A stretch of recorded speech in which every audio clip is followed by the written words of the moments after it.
State calls next witness. The state calls investigator Ashley Gilleland.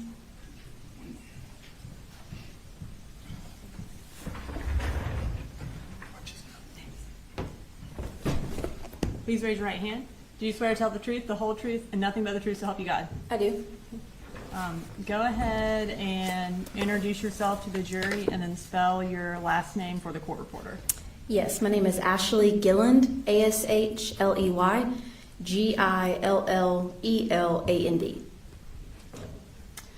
And where are you employed? I work for the Barrow County District Attorney's Office. And how long have you worked for the Barrow County District Attorney's Office? A little over 6 years. What are your job responsibilities at the Barrow County DA's office? So I'm a post-certified investigator. My role is essentially when the cases come into our office to help prepare them for court hearings and or trials. That can range anywhere from locating, interviewing witnesses, victims, obtaining search warrants for any kind of evidence that's needed in the case, as well as analyzing that evidence and then creating a summary that makes it easier to understand. So essentially, when a case comes to the DA's office, do you continue the investigation? I do. Prior to working for the District Attorney's Office, where did you work? I worked for the Hall County Sheriff's Office. And what were your job responsibilities there? I was an investigator in the Persons Crime Division, so any kind of crime that involved a person as a victim. And when you just testified about your job responsibilities, you mentioned that one of those is to collect additional evidence. And does that include digital evidence? It does. What kind of digital evidence do you collect and review while at the DA's office? Typically, any kind of cell phone extractions, computer extractions, social media records, location data, surveillance video. And how often do you review cell phone extractions? Almost every day. And what is the purpose of reviewing those cell phone extractions? To kind of gather any kind of information that's on the extraction related to the case. How often do you compile a summary of cell phone extraction data? It's really case dependent and also depending on the amount of evidence, the amount of digital evidence in a case, but I would say probably fairly regularly. And what does that generally entail? I usually start with a timeline of events surrounding the incident date, and then again, depending on the amount of digital evidence, if it comes from cell phone extractions, computers, social media accounts, I will then take all that information and put it into a summary, usually in a PowerPoint form, just to make it easier to digest. And in addition to doing cell phone extraction, data review, do you also attempt to collect Google records? I do. And tell us what kind of records do you try to get from Google? So Google obviously collects and stores a ridiculous amount of information, and Google will require you to be very specific in what you ask for. But Google can provide anything from emails, search history, web history, location data, historic location data, the devices that are associated with the Google account. Google also now has Ring doorbell cameras, Google Nest, Google Docs, Google Photos, Google Meet, Google Chats. Again, it has a lot of information. And you mentioned location data. What do you mean by location data? Anything with a latitude and longitude can be mapped. It comes in from many different sources.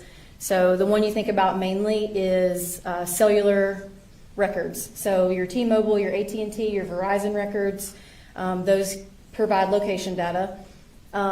Social media records can provide location data. When you log in and out of Snapchat, Instagram, Facebook, that can provide location data. Your cell phone as a whole can have GPS, Wi-Fi, Bluetooth, and then as well as any kind of digital media can also provide location data. And have you had any specialized training in working with cell phone extractions? I have. Can you tell us about that? So we use a company or a program called Cellbrite to do not only our extractions but our analysis of the evidence. And then within that company, they provide numerous amounts of trainings. So I've had anything from mapping forensic artifacts, searching for digital footprints, forensic techniques for investigators, recreating user activities, search warrants and digital evidence, just to name a few. And do you have any specialized training in Google records or mapping location data? For Google records, since there is so much data that can be obtained from Google, they do provide specialized training. There's a previous member from the FBI Joint Terrorism Task Force that puts on a training for Google and Apple records specifically, and so I've taken training with that. And what about with mapping of location data? There are a couple different programs out there that we use to map location data. The one that we started with when I started at the Bexar County District Attorney's Office was known as CellHawk.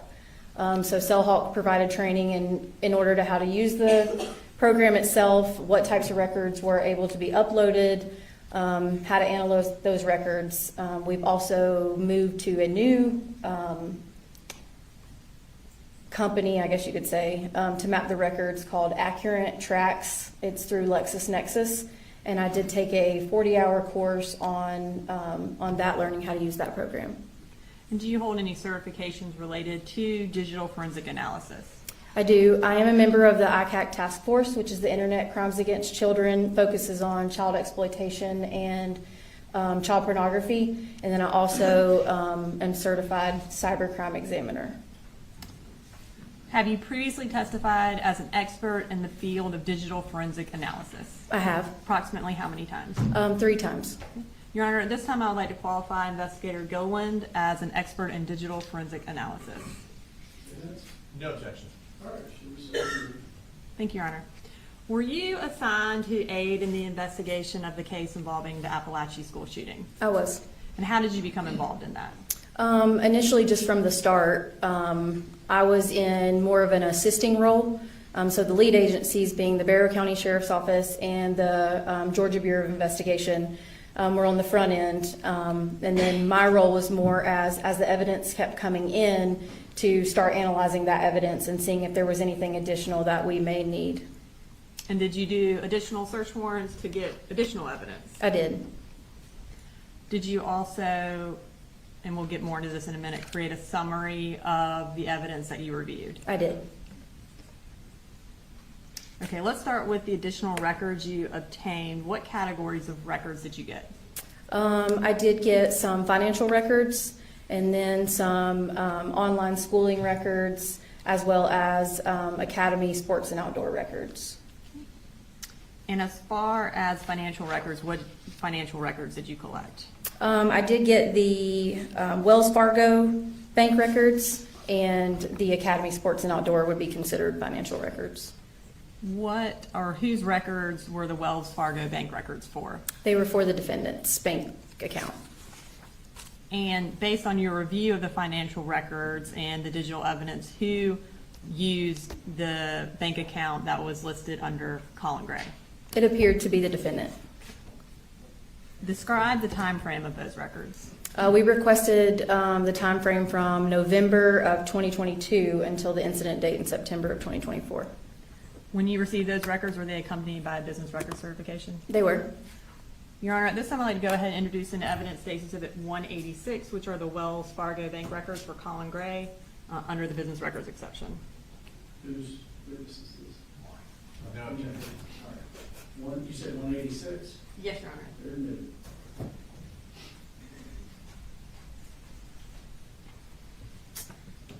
Okay, so I am going to pull up that record and, or not the entirety, but just kind of explain, how do we know this is Colin Gray's record?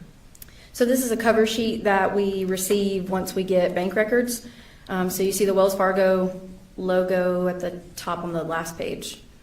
But then this, it says Wells Fargo, and it has the name on the account and the address associated with the account and the account number itself. Okay. And then I'm going to pull up, what does this page show us? This shows just like your everyday statement, your bank statement. Okay. Zoom in a little bit. Can you tell us the columns that when we're reviewing the Wells Fargo records so the jury kind of understands it? Yes, on the left-hand side is the date and that's the date that it posted to the account. Some transactions will take a couple days to post to your account. Check number if a check was deposited, description of the purchase, and then the next column would be deposits and additions, and then the next one withdrawals and subtractions, and then your ending daily balance. Okay.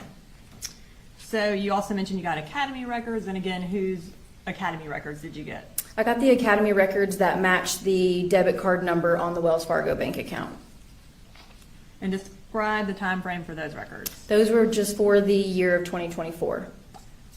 When you received those records, were they accompanied by a business record certification as well? They were. You're right. This time I'd like to introduce into evidence State Exhibit 187, which are the Academy records for Colin Gray's debit card. Collins? No objection. All right, 187 is admitted. Thank you, Your Honor.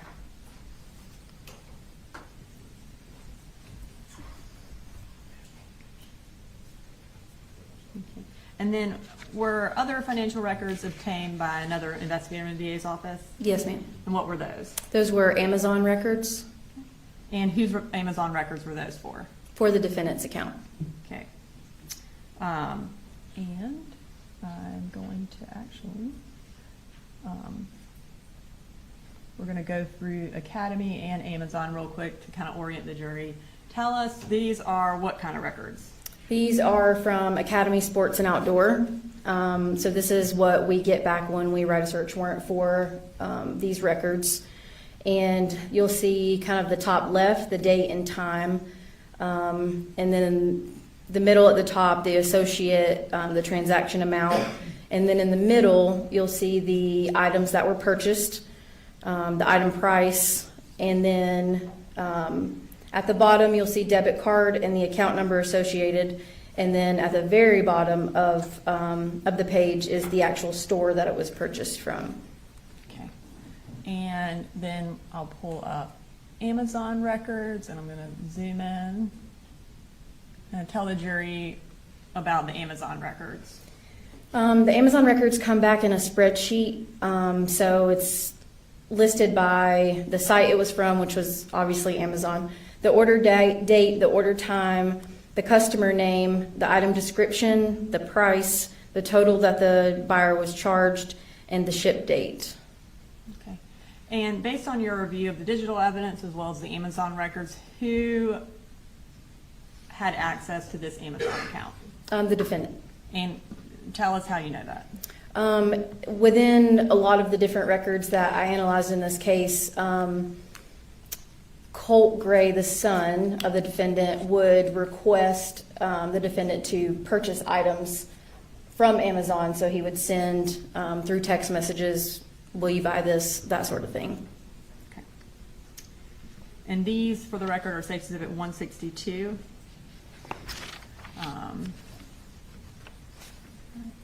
So did you also obtain some Google records? I did. Okay, and whose Google records did you obtain? In this case, I obtained the defendant's as well as Marcy Gray's.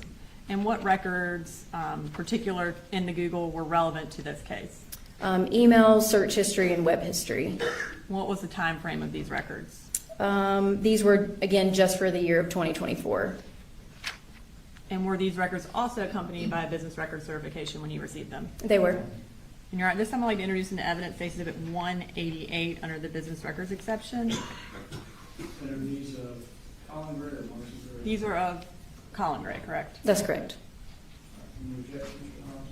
Judge, we would ask for a standing objection based on our objections from yesterday, but other than that, no objection. Does that make sense? I don't remember us addressing Google They're records. not in the Google records, but I know the other ones are coming up, that way I don't have to keep doing that. Okay. But just so that I'm clear, your objections that some break from the jury or we addressed yesterday, I ruled on those, and you just want to preserve that objection. Yes, sir. All right, done. Thank you, Judge. So are they admitted, Your Honor? 188 is, Thank you. All right, so I'm going to pull up a page from Google, again, just to orient the jury to what these records look like. This portion of the Google records is from the web history. You'll see kind of like the top is the kind of the URL that's associated. It says visited, which means that that was a particular URL that was actually accessed. And at the time, it shows the date and time as well. Okay. let me get your thoughts. Just go ahead and approach. I just want to make sure that it's crystal clear. Just put on the record.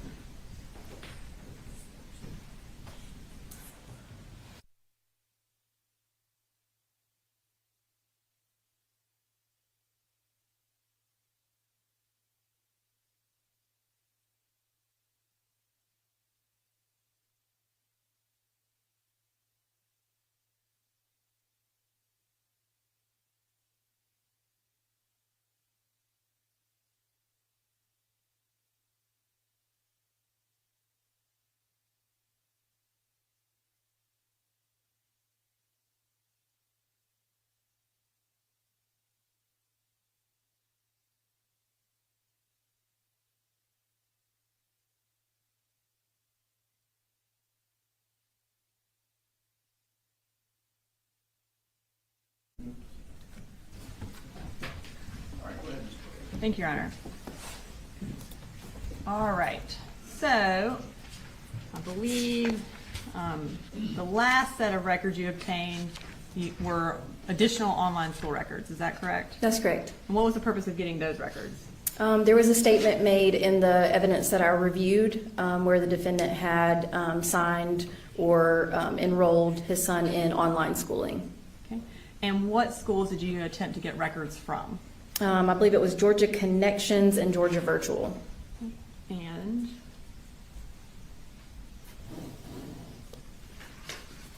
okay, on the school records notebook, we also have Stacy at 189 and 190 in there. And are those the records for Georgia Connections and Georgia Virtual? Yes. Okay. And Your Honor, were they also accompanied by a business record certification? They were. Your Honor, this time I would introduce an evidence Stacy at 189 and 190. No objection. All right, one, And we, 188, 190. thank you, Your Honor, and we'll get into these a little more in a little bit, but just generally, was Colt ever enrolled in either of those schools? No. Okay. And did another investigator get the other online public school records in Georgia? Yes, ma'am. And then was that Georgia Cyber Academy? It was. Okay. And was Colt ever enrolled in that? No, he was not. Okay. All right, so let's move to the summary. You mentioned summarizing digital evidence. In this particular case, what form did that summary take? A PowerPoint presentation. And have you made a list, I guess, in the PowerPoint presentation of the digital evidence and other evidence that we're going to go through in this presentation? I did. Okay, so I'm going to pull up that summary. We're going to start with the first four. And this is essentially so every time we talk about evidence, we don't have to say the exhibit. Is that correct? That's correct. Okay. So are these the four different types of records we just talked about? Wells Fargo bank records, Academy sports records, Amazon purchase records, and defendants Google records. Yes, ma'am. Okay. And so those are all in this summary? That's correct. Okay. And then as far as Amazon purchase records,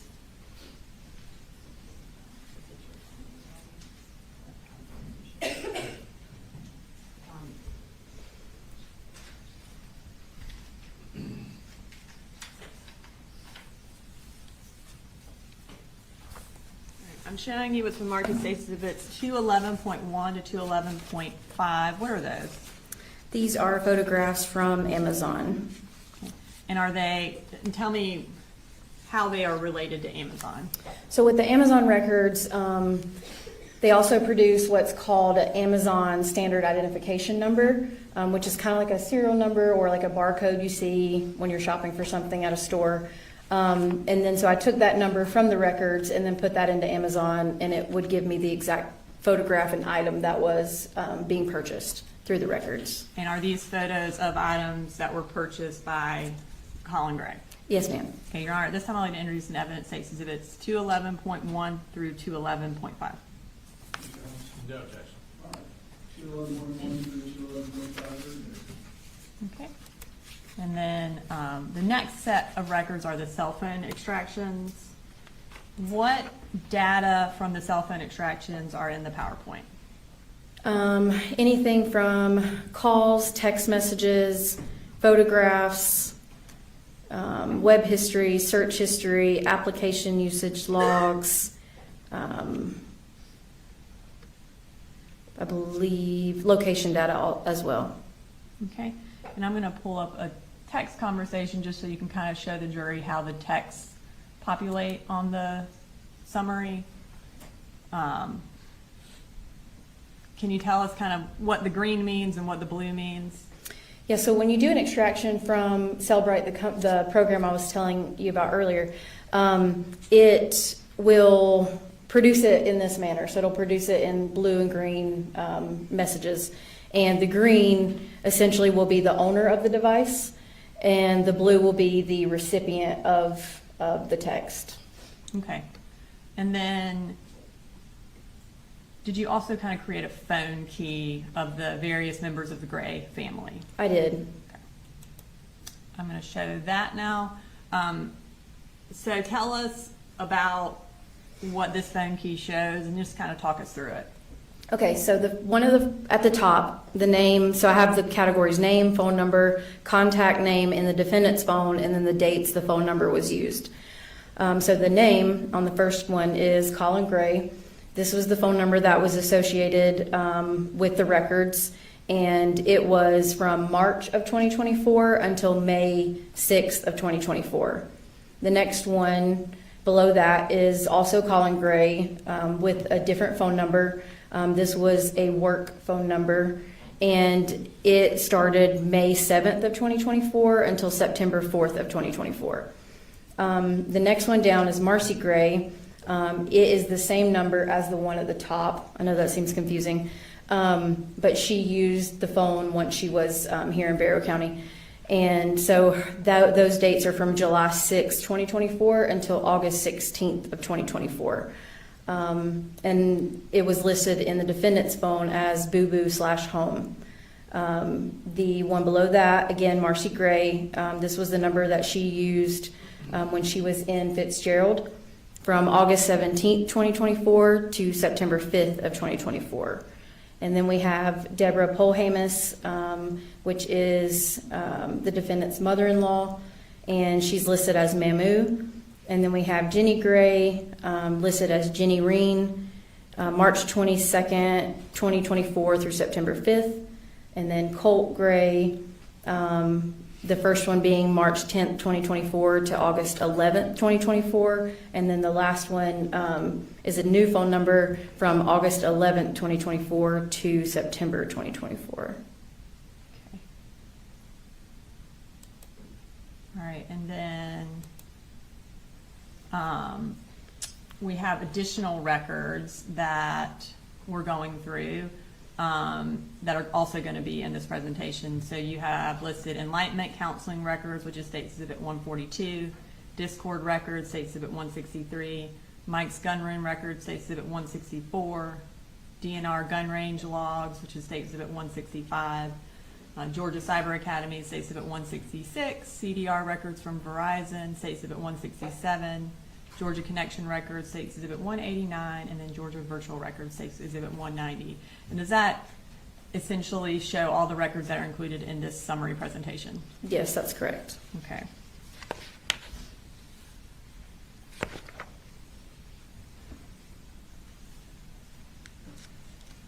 All right, so were the records you summarized voluminous? Yes. Okay, and kind of, I guess to illustrate for the jury how much information is in each cell phone extraction, can you kind of give us an illustration? So there's a lot of information in each of the cell phone extractions, as you said. For example, one phone extraction, if we were to print it out, in this case, was a little over 39,000 pages. So just for like I guess a visual, the 3-ring binders that we have up here, this one's the largest one, which is 3 inches, and it holds approximately 500 pages. So if we were to print out one phone extraction, it would be about 78 binders. So a lot of information. So is that essentially impossible to print out everything? Without killing a bunch of trees, yes. Yeah, okay. And so because of the voluminous amount of this information, will a summary of this information assist the jury? Yes. Okay. And how is the PowerPoint organized? It's chronologically by date. Okay. And kind of tell us how the jury can see what date we're talking about. I mean, obviously we'll say it, but just if they need to reorient themselves to the date. Yes, on each slide, in the top left-hand corner will be a blue circle, and that will be the date that we're talking about. So if we're talking for a long time and a date's not being remembered, then it's on the top left-hand corner of the PowerPoint. Okay. And the PowerPoint that you have created, is it digitally on this hard drive? It is. And Your Honor, at this time I'd like to introduce into evidence State Exhibit 191 as a summary of the evidence. No objection. All right, 191's admitted. Okay, so let's, before we present the PowerPoint, I want to go through some basic kind of background information. What's the time frame for the PowerPoint presentation? Overall, I started with November of 2023, and that was because this was the first month in which the defendant had custody of all 3 of his children. Okay. And then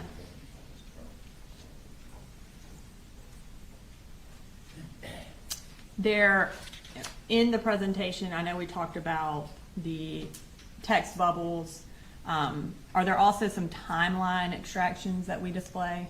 There are. Can you kind of tell the jury what that is? So a timeline extraction is produced again by Cellbrite, and what it is kind of a date of each one phone extraction. So one binder is from one phone extraction. So one binder will be the defendant's phone extraction, one binder will be Marcy Gray's, one binder will be Colt Gray's, and one binder will be Jenny Gray's. Within that binder, it's by date according to the PowerPoint. And so the timeline extraction is for each of those dates and what's all included in those dates as a whole. And when you do a timeline extraction, and it includes, text messages, call logs, web searches, are some things duplicated on the timeline extraction? They can be, yes. And why would that be? The phone extraction will pull from different sources. So it can pull from the surface part of the phone if it's a phone call, and then in the file system, like deeply hidden, it can pull from that as well. So you might see it duplicated. And I want to talk briefly about the times that are displayed on the records. I'm going to look back, show you the Amazon records, and tell us what time frame this is in. So where it says order time, the first one says 19:51 and 5 seconds, UTC. So UTC stands for Universal Time Coordinated, and it's just kind of the generic time that is used to regulate the clocks all around the world. We here are in Eastern Standard Time, so when we have to go through all these records that are produced in UTC, we also have to convert them to Eastern Standard Time. And for the majority of the records, are they in Eastern Standard Time in the presentation? They are, yes, they're converted. And what would it look like to show that they're in Eastern Standard Time when you see that UTC on the time? So in order to convert them, Eastern Standard Time is 5 hours behind UTC in the winter months, and then 4 hours behind in the summer months. So in this, you will see UTC -5 or UTC -4, which means the records have been converted, and those are in Eastern Standard Time. And anytime you refer to a time, are you going to refer to it in Eastern Standard Time? Yes, ma'am. Okay. So we're going to go ahead and publish the PowerPoint. Now, I know you mentioned that you started in November. We talked a little bit about May of 2023 first. Yes. And what happened generally in May of 2023? This was when an FBI tip came to the Jackson County Sheriff's Office in reference to a potential threat of school shooting, and the Jackson County investigators went out to the defendant's home to speak with him. Okay. Now, based on the phone key that we just saw, is it accurate that we don't have any phone extraction data from this time frame? That's correct. Okay. So we can't see any text messages or phone calls that were happening around this time? That's correct. Okay. During your review, did you find a text message related to this investigation? I did. Okay. I'm going to go ahead and show that. And who is this text from and to, and tell me the time of the text. So this is from, it's the number ending in 8572. It says me, which is the owner of the phone, which would be Marcy Gray at this time. And then to the number ending in 2768, Coley Jr., and this would have been the defendant at this time, as his phone had already been taken. Okay. And what did Marcy say to the defendant? What the heck is this? I keep reading that the FBI investigated Colt last May about making online threats about a school shooting. It says they talked to you too. And this was September 5th at 12:12 p.m. Okay. And the attachment, I'll pull that up, but what generally is that? An article, a news article. Or the FBI tip. okay. And that was released around this time? It was. Okay. And and you've reviewed the statements from the defendant as well in preparing your summary presentation? I have. Investigator Smith interview with the defendant was around 3:30 on September 5th. Was this sent to him before that interview? It was. Okay. All right, so we are now moving to November of 2023. Tell us what's important or relevant from this month. This is when the purchase of the 6R rifle And by that was 6 used- out, oh, sorry, yeah. that was used in the shooting of at Apalachee. Okay. And I will pull up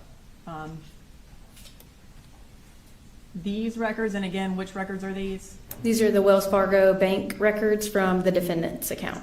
Okay, and I'm going to pull up November 13th, one of the transactions on the defendant's Wells Fargo records. Can you tell me what that transaction is? It's a purchase authorized on November 11th from Mike's Gun Room in Winder for $350. Okay. And what is Mike's Gun Room? It's just a local gun shop here in Winder that sells firearms, ammunition, and firearms-related accessories.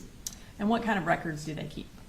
They keep the records when a firearm is purchased, and that's a form that's used by the Alcohol, Tobacco, and Firearms Bureau. So if something other than a firearm is purchased, do they have any records to that effect? They do not. Okay. And so for November 13th, that was authorized on November 11th, do we know specifically what was purchased? We do not. On this date?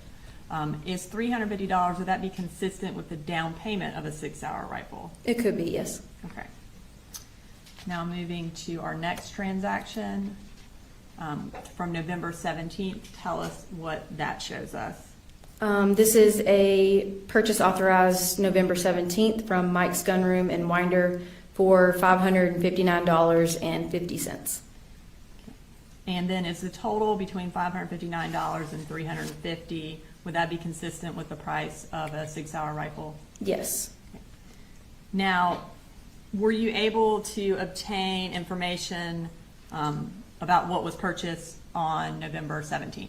Yes. And what did you obtain? This also included the form that I spoke about from the ATF, which is a legal record when you transfer a firearm. Okay. And we're going to display that firearms transaction form. Okay, and then we're gonna zoom in kind of on the top and the bottom. All right, so what does this form tell us? And kind of explain it through the record there. As an overall, it gives the what type of weapon it is, the model, the serial number, the type, the caliber, how many are being transferred on this particular date, and also the buyer's full name and address is also included, and then a signature and a date at the bottom of the page. Okay, and then who bought this firearm and what was the date? Colin Gray, the defendant, November 17th of 2023. Okay. And then as far as the serial number, were you able to compare that to the serial number of the gun used in the Apalachee shooting? I was. Okay. And I'm going to show that. Okay. And is that picture that is displayed below there, is that one of the crime scene photos from the Apalachee High School? It is. Okay, and what evidence number is that? 111.141. Okay. And when you're looking at the serial number on the gun that was obtained from Apalachee, as well as the one from the financial transaction or the firearms transaction record, are they the same? They are the same. Okay.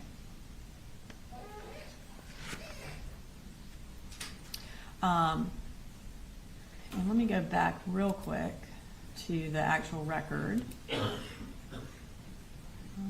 So, sorry, this has a address on it of 954 River Mist Circle. Based on your review of the evidence, where was the defendant living on November 17th of 2023? At 896 Harrison Mill in Bethlehem. And have you had an opportunity to also get the lease from that address? I did, yes. Okay. And what time frame did the defendant move based on that lease? I believe it was June 22nd of 2023. Okay. All right.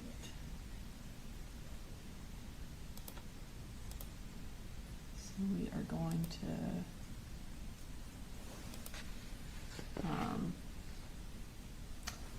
have a couple more questions about the firearms transaction record. On that, does it list a particular law? It does. And what law is that? It's the Gun Control Act. And what is the Gun Control Act? What type of law is that? It just regulates who can purchase a firearm based on different things. And what age do you have to be under the Gun Control Act to purchase a firearm?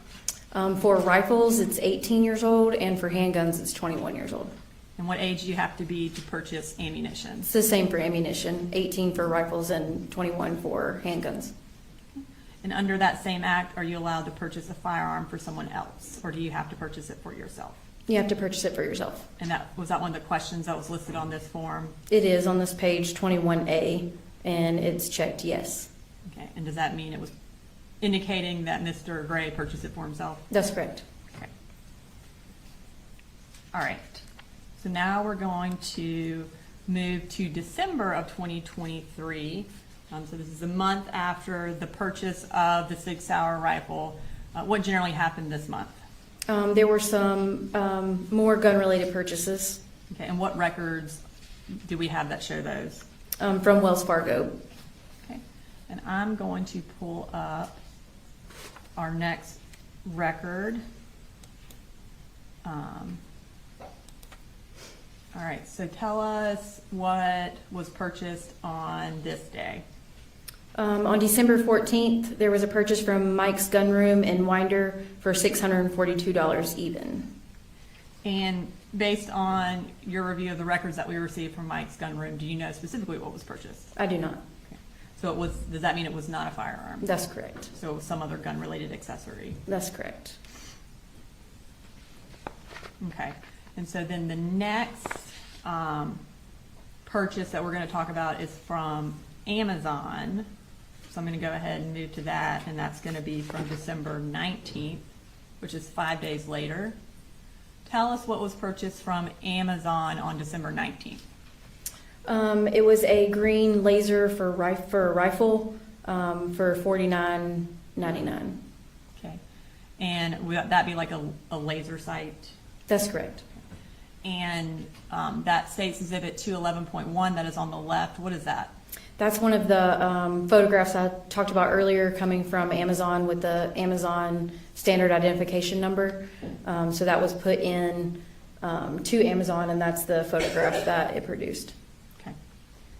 And then, so that's essentially what the irons or the green laser sight looks like. That's correct. What about the picture to the right? This photograph was on Colt's cell phone extraction. And is that a picture of him using a light that would be, or a laser that would be consistent with the one that was purchased that day? Yes, ma'am. All right, now we're going to move to January of 2024. And tell us generally what happened this month. There were some school-related emails. Okay. And who was the school-related email to and from? It was to the defendant, Jenny Gray and Colt Gray, and from Lorene. And who is Lorene? It is the defendant's sister. And when did she send this email? I believe the first one was January 25th of 2024 And where did the email come from? from the Google records. Okay, we're going to pull up that email. All right, so can you tell us, you said it was January 25th, what time the email was sent and what it says? Yes, so the subject is school options and information from Lorene O'Brien, the date January 25th, 2024 at 7:13, and then the two, graycoley444@gmail, which is the defendant's email address, and then another email address that was associated with Colt Gray's email, and then Jenny Gray's email address. Okay, and so is Colt Gray's email the Q0TLC3? Yes, that's correct. Okay, and what did the email say? It says, "Hi, Coley and Colt and Jenny. I hope you're all doing well. Here are the 3 school options and info about each that I learned about. Open attached Excel. I'm still trying to locate the one form I mentioned in the Excel, the release of information form in virtual school section of Excel. Just want to send this email before it got much later tonight. Once I locate that form, I will send in another email. Let me know how else I can help. Love you all. Ring." And then, I guess, did the defendant ever forward this email to anyone? He forwarded it to Jenny. Now, at the time of this email, was Coley already enrolled in school? Yes, he was. And what was his first day? His first day was January 16th of 2024. And so, but Jenny and Colt were not enrolled in school, is that correct? That's correct. All right, she mentions an Excel spreadsheet. Was that also provided by Google? It was. Okay. And what generally does the spreadsheet show? It shows the 3 options that she talks about in the body of the email. Okay. I'm going to pull up that spreadsheet. We're going to zoom in on the first one. Okay, so what is the first option? The first option is attend regular in-person school. And does it tell the defendant who to contact? It does. It says register Colt and Jenny, and then contact Michelle Principe, which is the registrar at Heyman Morris, with her email and phone number and fax number. Okay. And then, based on your review of the records, is this prior to the defendant contacting the school about registering Colt and Jenny? Yes, ma'am. Okay. So we'll move to the second option, which is attend virtual school. Can you tell us what that says? Yes, so it says they must be fully registered at Heyman Morris, and then kind of steps to do next, download, complete the release of information form, and email, mail, fax to virtual school people. This gives them permission to speak with Heyman or Michelle to get confirmation that the kids are fully registered at regular school first, records, immunization, etc. And then it talks about the next step is already done, which is setting up accounts for them on the virtual school website. And when you did records for, was it Georgia Virtual? It was. Did they have an account that was set up by Lorene? They did. Okay. in terms of, though, then actually enrolling in any classes using that account, did they ever enroll in any classes? They did not. Okay. Now moving to the final option, what is that? Do homeschool using an online curriculum. So must complete and submit this online form to the Georgia Department of Education to inform them the kids are doing homeschool with a link to the website, and then must be resubmitted each school year. And based on your review of the school records, was a homeschool form ever filled out? No. Okay. And then we'll talk about that last little part. What does it say? This will cost a total of $67.92 per month, and I'm offering to pay for it. Okay. And based on your review of the records, did Jenny actually enroll in Heyman Morris? She did. And did Colt? He did not. Okay. Now we're going to move to the next month. So we're moving from January to February of 2024. And kind of what did you find relevant from this month? There was a gun range visit in the month of February 2024. Okay. And where was that gun range visit? The Wilson Shoals gun range. I'm going to pull up. Were these some of the records that were obtained in investigating this case? Yes, these are the DNR records. Okay. So does DNR, are they the ones who maintain the gun range records? They do. Okay. And this is from February 29th? It is. Okay. I'm going to pull up. We're going to zoom in. Can you tell us what the top kind of row tells us? Like in terms of, it says check all that apply for your visit. Yes, so there's the time of check-in, the name, and then check all that apply for your visit depending on what type of firearm that you're bringing to the gun range. So what's listed is rifle, handgun, shotgun, muzzle loader. Okay. And then who went there that day, and then what did they use? Colin Gray, Colt Gray, and Jenny Gray, and all three of them have rifle and handgun checked. And then now we're going to move to March of 2024. Can you tell us kind of generally what happened this month? There was another gun range visit and some more gun-related purchases. And for our first record that we're going to bring up from Academy, do you know what Academy store this item was purchased from? I believe this one was in Athens. And was the defendant working in Athens at the time? He was. Okay. So we're going to bring up that purchase record. What date is it from? March 8th of 2024. And what was purchased? A Sightmark Ultra Shot RSP. Okay. Is that a kind of a different laser sight? It is. It's kind of used for target acquisition for a firearm. And how much did that cost? $149.99.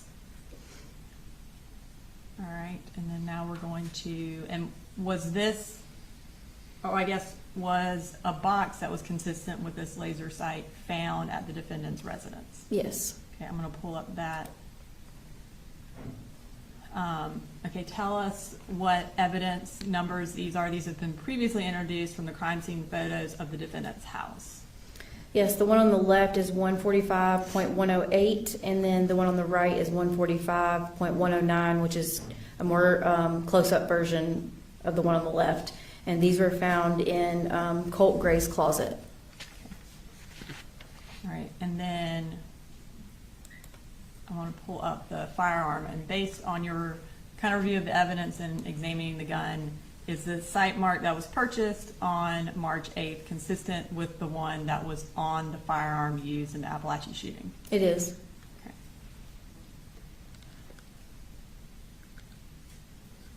And what did the defendant purchase next? There was another purchase from Academy Sports on March 28th. Okay, and we'll bring up that record. And what was purchased that day? This is a XTS 1-point bungee sling.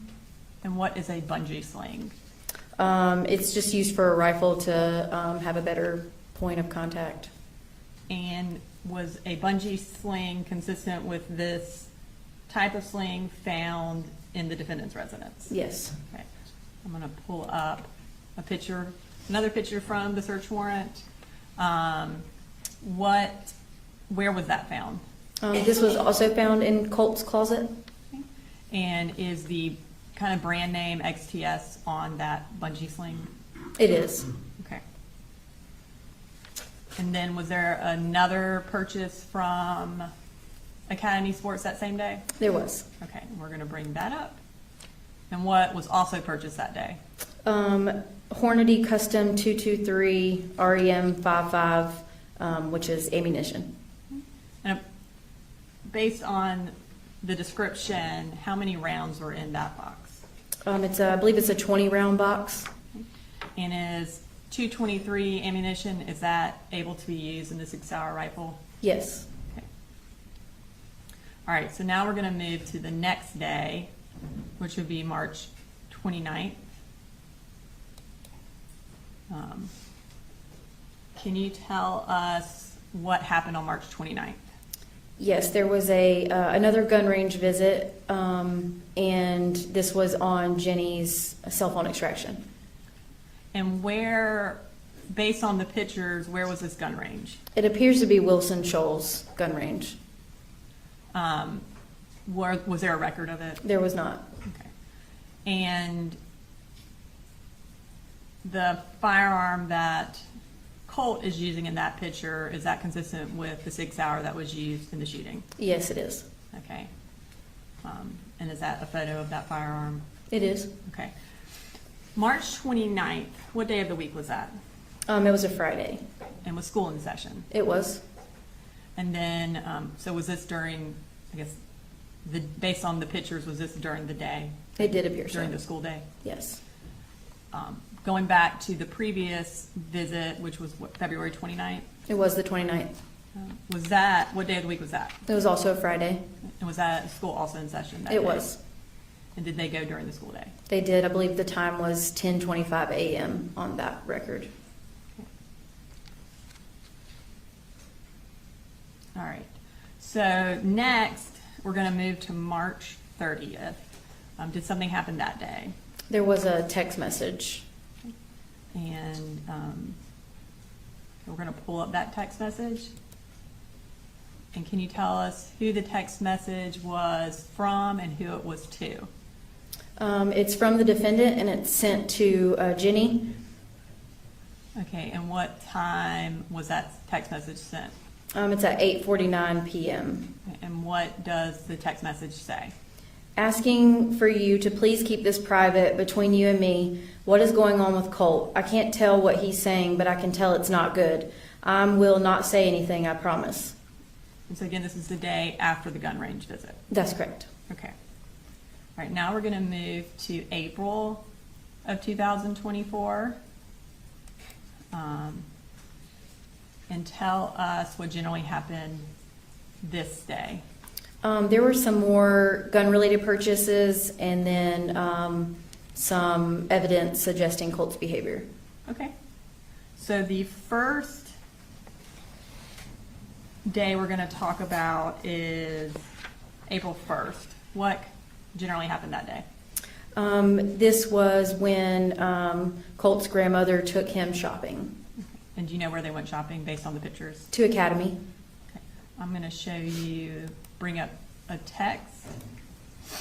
Okay, who is this text to? It's to the defendant from Jenny. And what time was the text sent? It was 12:41 p.m. All right, now I'm going to pull up. Is that the picture that was attached? It is. And who are those people? That is Colt Gray on the left and Deborah Polhamus on the right. All right, and then we're going to zoom in to what Colt is holding. And what is he holding? There are 4 packages in his hand. All are magazines. And based on your review of the crime scene photos and the evidence, was one of those magazines found at Apalachee on September 4th? Yes. Okay, and I'm going to pull up a picture from the crime scene photos, 111.131. Is that one of the magazines, or is that consistent with one of the magazines that was purchased on April 1st? It's consistent, yes. And then, did the defendant respond to these text messages from Jenny? He did. Okay, so I'm gonna pull up that response. And what does he say? He says the best at 1:33 p.m. And that makes me so happy. Okay. All right, so we are going to move to April 15th of 2024. What are we going to see from that day? This is the first time that we see Colt with any sort of mass shooter photographs on a wall. Okay. I'm going to pull that up. Okay, and what date is on this picture? The date that it was captured was April 15th of 2024 at 6:14 a.m. So you see the red box at the bottom highlighting the capture time. And this is kind of a screenshot from what it looks like on the Cellbrite extractions from the images. Okay, and then we'll zoom in. So behind Colt in that picture, can you identify who is in that picture, or at least some of the people? Yes, from what you can see, the two that I can identify are Nicholas Cruz and Peyton Gendron. And were any of these pictures on the wall, or consistent with the pictures that were on the wall on September 4th? Yes, there were two that I could see. Okay. And I'm going to pull up. Are those the two? It is, yes. Okay.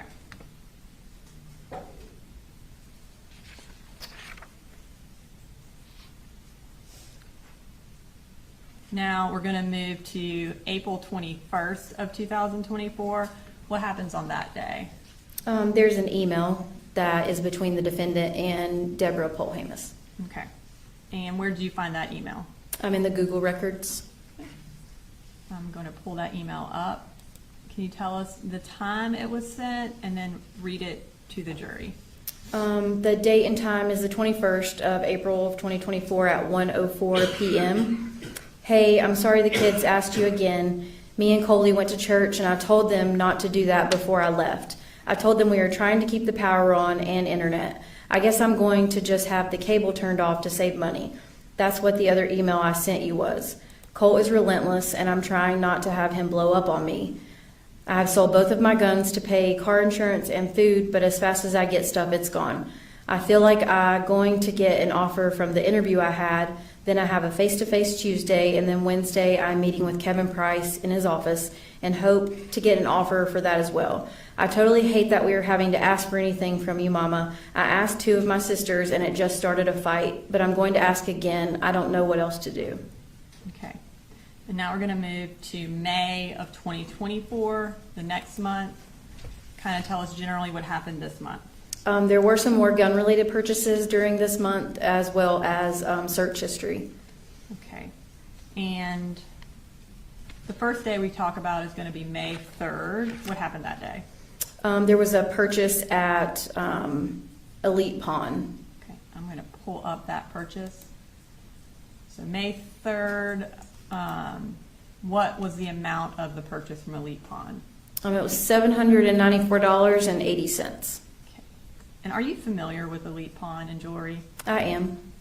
And what's kind of, and are you familiar with that, like in your capacity as a law enforcement officer? Yes. And what generally is sold there? It is a regular pawn store that has lawn equipment, tools, but it also has a gun store as well. And I'm going to pull up kind of a picture of the storefront. Is that what the storefront looks like? It is. And on the left there, it says the gun room at Elite Pawn. Is that all in the same store? It is. Okay. So it's, you can buy guns and ammunition there, but it still is, you're purchasing it from Elite Pawn. That's correct. Okay. Did you attempt to get records from Elite Pawn? I did. And were you able to obtain any? I was not. And why is that? Shortly after the incident date for this case, Elite Pawn changed ownerships, and with them changing ownerships, they also changed over their systems that they use to keep records. So they didn't have any available for you? They did not. Okay. So next we're going to move to May 10th, and what types of text messages are on May 10th? They are text messages between Jenny and the defendant. Okay, I'm gonna pull that up. All right, tell me what, you said this was between Jenny and the defendant. Kind of take us through these text messages. This is May 10th at 8:17 a.m. Jenny sends to the defendant, "Now you started things with Colt," And what time was that? at 8:17 a.m. And then she also says, "This day fucking sucks," also 8:17 a.m. Okay. And does the defendant respond to these text messages? He does not. Does anything else happen on May 10th? There is another purchase at Elite Pawn. Okay. And I'm going to pull up that. Zoom in. Okay. How much was that purchase for? $449.34. Okay. So we're going to move from May 10th to May 21st. What happens on May 21st? There is a search for a gun safe. Okay. And who searched for the gun safe? The defendant. Okay. All right. And kind of tell us generally what time these searches were and what kind of gun safe it was. These searches were from the defendant's phone extraction. They were at May 21st, 2024 at 4:44 and 4:45 p.m. And these appear to be safes that can hold a handgun. And were there any corresponding purchases for gun safes around that time? There was not. All right. So now we're going to move to May 27th, which is 6 days later.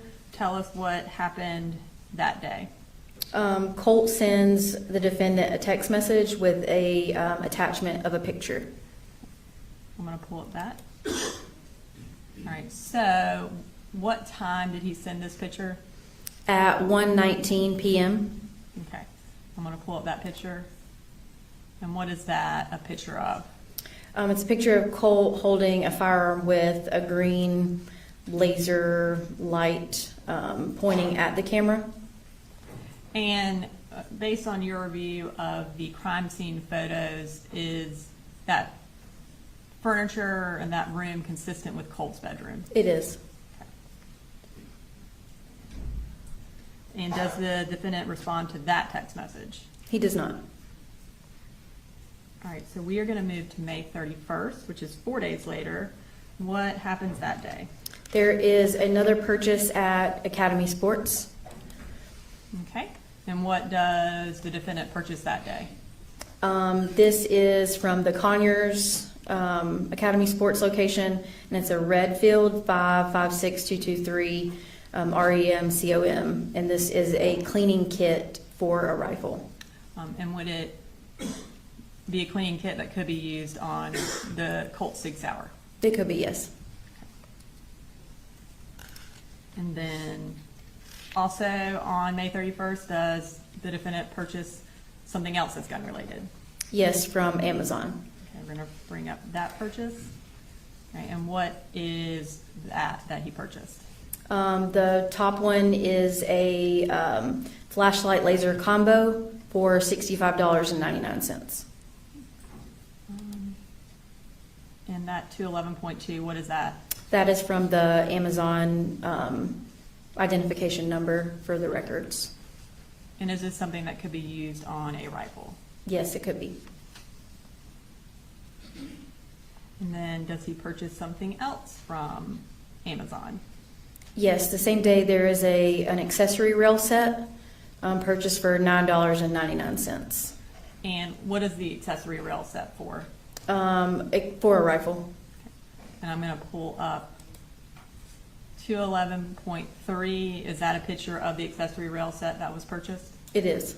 Okay. And then 111.140, a crime scene picture from Apalachee. Is that accessory or rail set that is on that firearm, the firearm used in the shooting, consistent with the one that was purchased that day? It's consistent, yes. Okay. Now, okay, we're gonna move to June of 2024. And generally what happened on this day? There are more gun-related purchases and more evidence of Colt's behavior.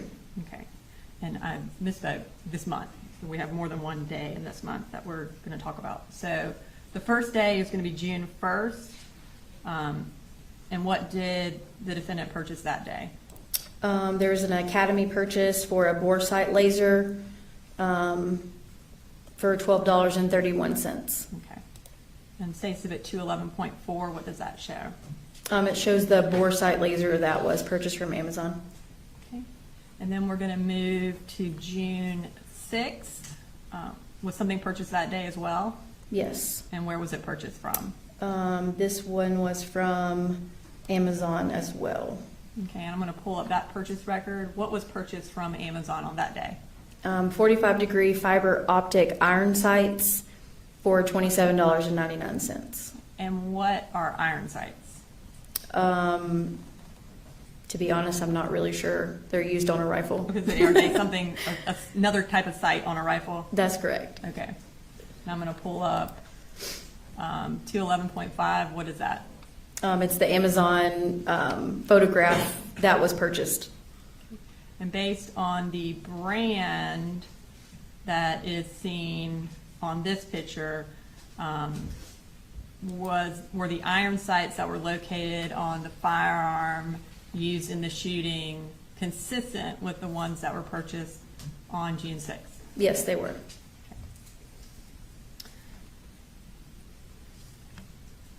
Okay, so next day, we're going to go just move one more day ahead to June 7th. What happened on 6/7? There were text messages. Okay, and I'm going to pull up that first text message. June 7th, what time? This was at 11:57 a.m. And who sent that? It's from the defendant And who did he send it to? to Colt. And what does he say? Okay, hey Bubba, hear what I'm saying right now, okay? And what I'm about to ask is not trying to start anything. Make sure you understand that, okay? Again, from the defendant at 12:04. Okay, question I have is this. Did you tell Mamu that you had the screwdriver in your hand for self-defense? Please tell me the truth, because we both know I wasn't even looking at you when you threw it at me. Okay. Does something else happen on June 7th? Yes. Okay, and what is that? There's another purchase at Academy Sports. All right, I'm going to pull up that purchase record. What time was this purchase? This was at 3:41 p.m. on June 7th. And was that after the text message about throwing the screwdriver? Yes. Okay. And what was purchased that day? The first one that's highlighted is BC 17.25 round SNC 5-pack and for $19.99. Okay, and I'm going to pull up a crime scene photo from the defendant's house, 145.112. What specifically is that was purchased? A pack of targets. And are these targets that were found at the defendant's house consistent with the ones that were purchased that day? They are. And where were they found in the house? In Colt's closet. Right. And then, was there another purchase at Academy that day? There was. All right, let's bring that up. And what was purchased? Lake City, Winchester, USA, which is ammunition. And how much was that for? $119.99. So based on the amount and based on the description, approximately how many rounds were in that pack? This was a 200-round pack. And the Lake City Winchester, were those the type of rounds or type of ammunition that were used in the Apalachee school shooting? Yes. Okay.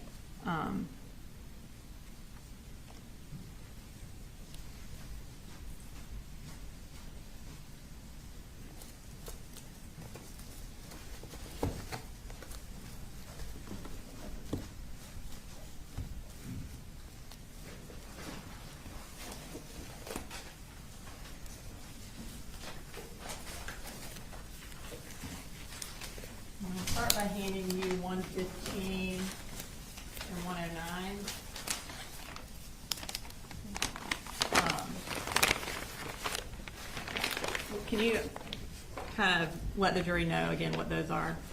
109 is 223 cartridge cases from room 2.152 from Apalachee High School. And cartridge cases, are those essentially, in layman's terms, spent rounds? It is, yes. Okay.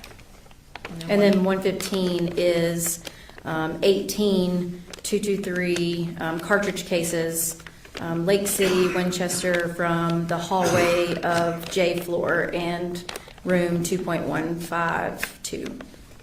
And so based on this purchase, the Lake City Winchester rounds, are they consistent with the rounds that were actually fired, the spent rounds that were recovered in those evidence bags? They are. Okay, and now I'm going to show you 124 and 123.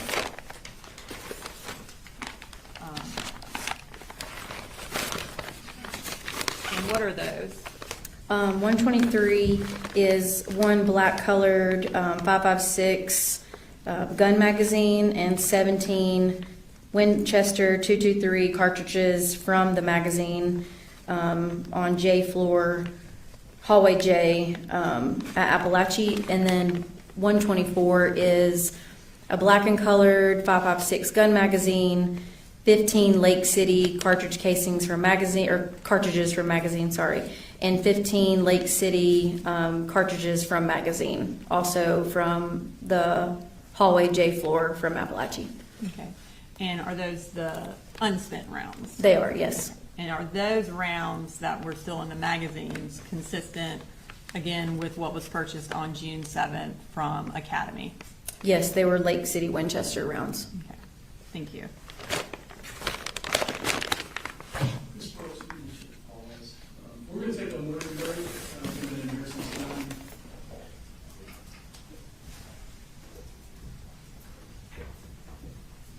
All right, I'll see.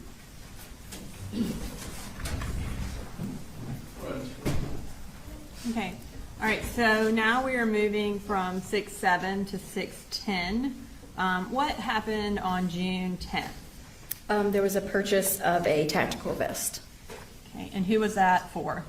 for Colt, And who purchased it? the defendant. All right, so I'm going to bring up a text message from June 10th. It's a little bit hard to read, but can you tell us who this is from and who it's to, when it was sent, and what it says? So it was from the defendant to Colt, and it was June 10th of 2024 at 10:16 a.m. And it says, "Yo, I got this for you, son, because I love you. And also so hopefully you can work on being a little more patient. Colt, when it comes to you, and if you need something, if I can do it, I will do it. But if I cannot, then I can't do it. And that's when I need you to be okay with it. Knowing that as soon as I can, I will. At the end of the day, being disrespectful and flat out being mean and ugly doesn't do anything. So please, when you feel like you're getting angry or about to lose your temper, take a deep breath and realize I'm going to make it happen at some point. Okay? I'm working hard for us, and I do not want any more of that pushing, shoving, hitting anymore. We both deserve better than that. So there's the wind-up and the pitch. See you later, alligator. Love you." And did he send an attachment? There was an attachment, yes. And is that the attachment? Yes. And what is that? It's just a screenshot of the Amazon order. Okay. And does Colt take a picture of himself in that vest? He does. Okay. I'm going to pull up June 14th. Tell us what that is. This is a from Jenny's phone extraction. This is a text message from Colt to Jenny with the picture as the attachment. Okay. And is this the attachment? It is. And is that consistent with the vest that was purchased on June 10th? It is. Okay.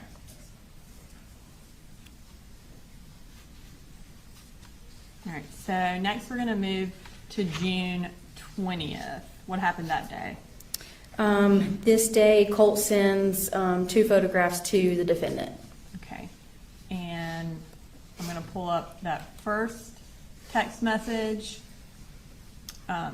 You said Colt sends it to the defendant. That's correct. What time did he send this picture to the defendant? At 9:17 a.m. And I'm going to pull up what the attachment is. Okay. Can you identify what picture Colt sent to the defendant? This is a picture of the defendant with Jenny and little Coley. Is there anything unusual about the picture? It looks like the picture's been altered. Looks like the face of the defendant has been scratched or marked with something, and then also the around the fingers, it's been scratched or marked on. And is that your wedding ring hand? It is. Okay. And then you said he sent 2 pictures, is that correct? Yes. Okay, I'm going to pull up the next picture that was sent, and when was this sent? This was sent at the same time as the last one. Okay. And is it again from Colt to the defendant? It is. All right, I'm going to pull up the picture that was sent. Can you tell me what this is? This is a picture of the defendant holding little Coley with Jenny and Colt. Okay. And this one appears to have the defendant's face cut out. Okay. And does the defendant ever respond to these pictures? He does not. Okay. So we're now going to move to June 28th. What happened on June 28th? There was another purchase from Academy. So now this is 8 days after the Colt sends those pictures to the defendant. What does he purchase? The one highlighted in red is M&P out the front spring for $54.99, and it is a knife. Okay. And I'm going to pull up next slide. Was a knife consistent with that purchase found at Apalachee High School? It was. Okay, is that states exhibit 111.114? It is. And was that knife found in Colt's backpack? It was. Okay. All right. So that completes June, or that part of our summary. So now we're going to move to July of 2024. Okay, can you tell me generally kind of what happened in this month that we're going to talk about? There's some more evidence of Colt's behavior in the month of July, and then also the defendant's search history. Okay. So now we're at 2 months before the shooting. And on July 3rd, this is the first day we're talking about. What happens this day? This is July 3rd at 5:27 p.m. This is a text message from Jenny to the defendant, and it says, "Hey, I think he calmed down." And does the defendant respond to that? He does. Okay. And is this his response? It is. And what does it say? It says, "He doesn't calm down that quick. And Jenny, I can't live like this. It's seriously not good." And then he responds again, "It tears me up. I just want him happy. And man, he like calls me everything in the book." Okay. Now, we're at July 3rd. When does Marcy move back to Barrow in relation to July 3rd? On July 6th is when the defendant goes down to pick her up from Glenville, Georgia. Okay. And then what's the next day in the summary after July 3rd? I believe it's July 9th. Okay. And what happens on July 9th? There's an email from the defendant to Deborah Polhamus. And then what record did that come from? It came from the Google records. I'm going to pull up that email. Can you read that email for us? Yes, the subject is a forwarding message back to school reminders from Colt Gray. This is his work email address, and to D. Polhamus at Hotmail, which is Deborah Polhamus's email. It says, "Hey Mama, I got this from Barrow Schools. August 1st is the first day. I'm worried about Colt's first day. What was the name of that lady you spoke with regarding Colt?" Okay. Now we're going to move to July 20th. What happens that day? Marcy sends a text to Jenny. And is that related to the panic attack that Yes. Colt had? Yes.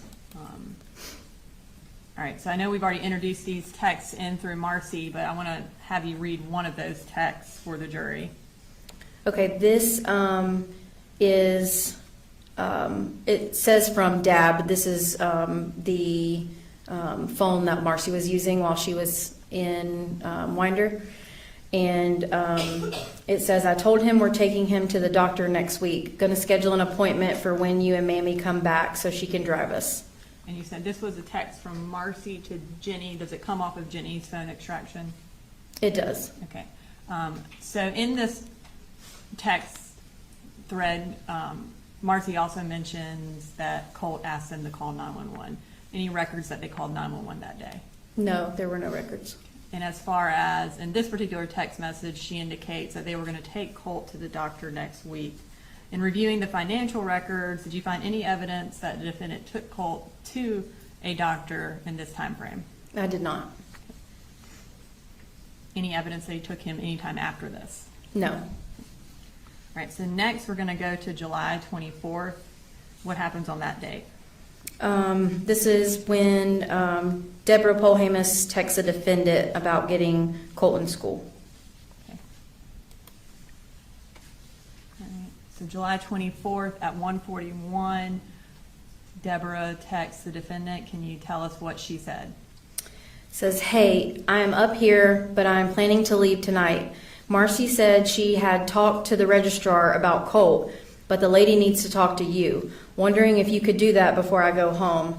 Maybe when you get home this afternoon. I know you're swamped, but you're the only one who can get this done. Thanks.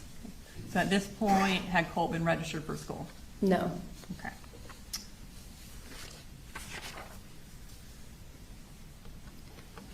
And does anything else happen on July 24th? Yes, there's another text message. Okay, and what is that text message? This is a text message from Marcy to the defendant at 5:34 p.m. And it says, I started Colt on Zoloft today. Don't say anything about it unless he brings it up. And is this text message from the defendant's cell phone extraction? It is, yes. Okay. And was his response K or okay? Yes. Okay. So now we're going to move to July 26th. What happened that day? There was a Google record search. Okay. So this is 2 days after Debbie had asked him to contact the school, or asked the defendant to contact the school. What does the defendant do on July 26th? There's two searches for Heyman Morris Middle School Registrar and Georgia Connections Academy, which is one of the online schools. And this one is going to be at 1:37 p.m. and 1:41 p.m. Eastern Standard Time.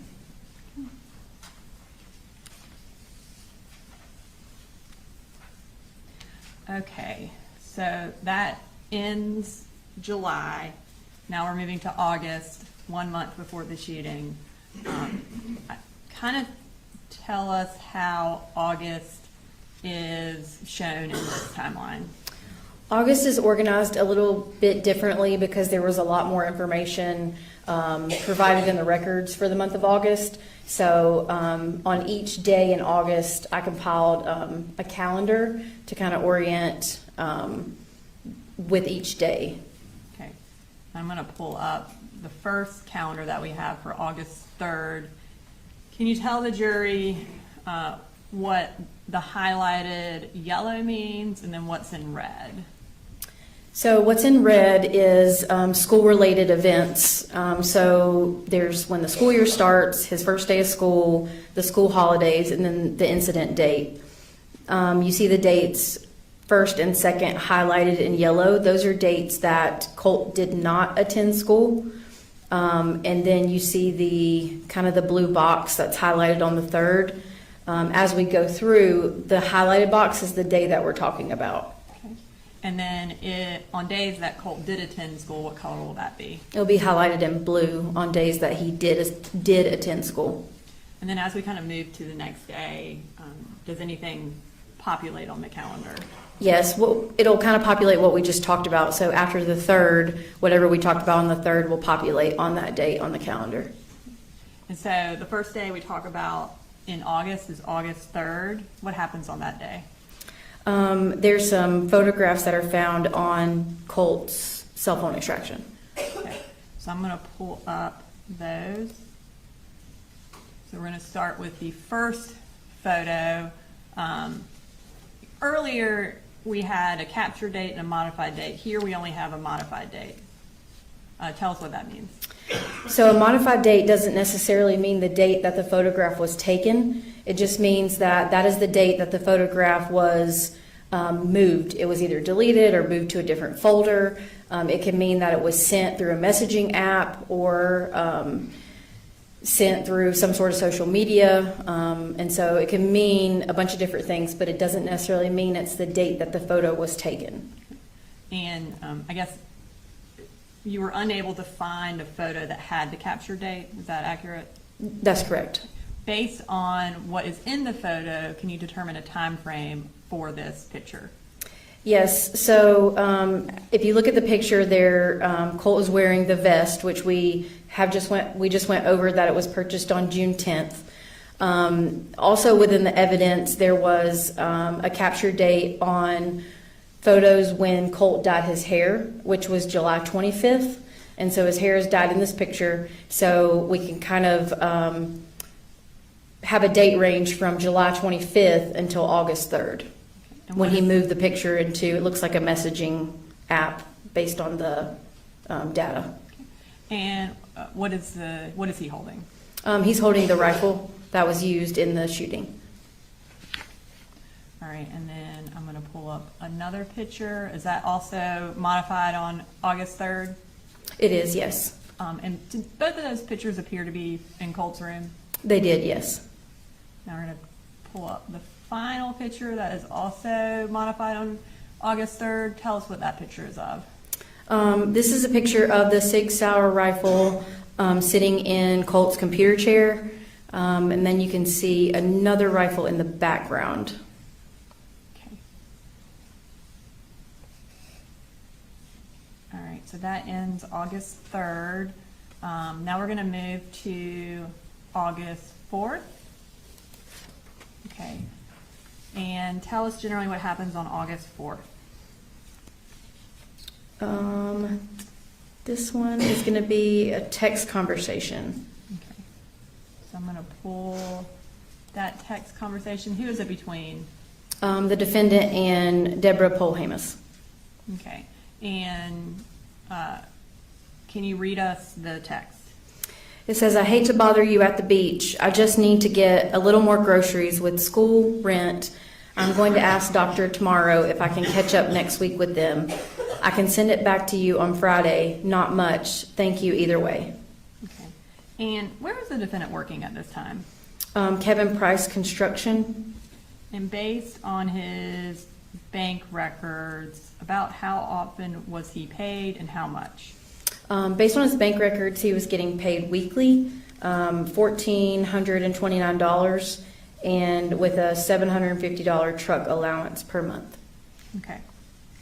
And we're going to move to August 5th. What happened that day?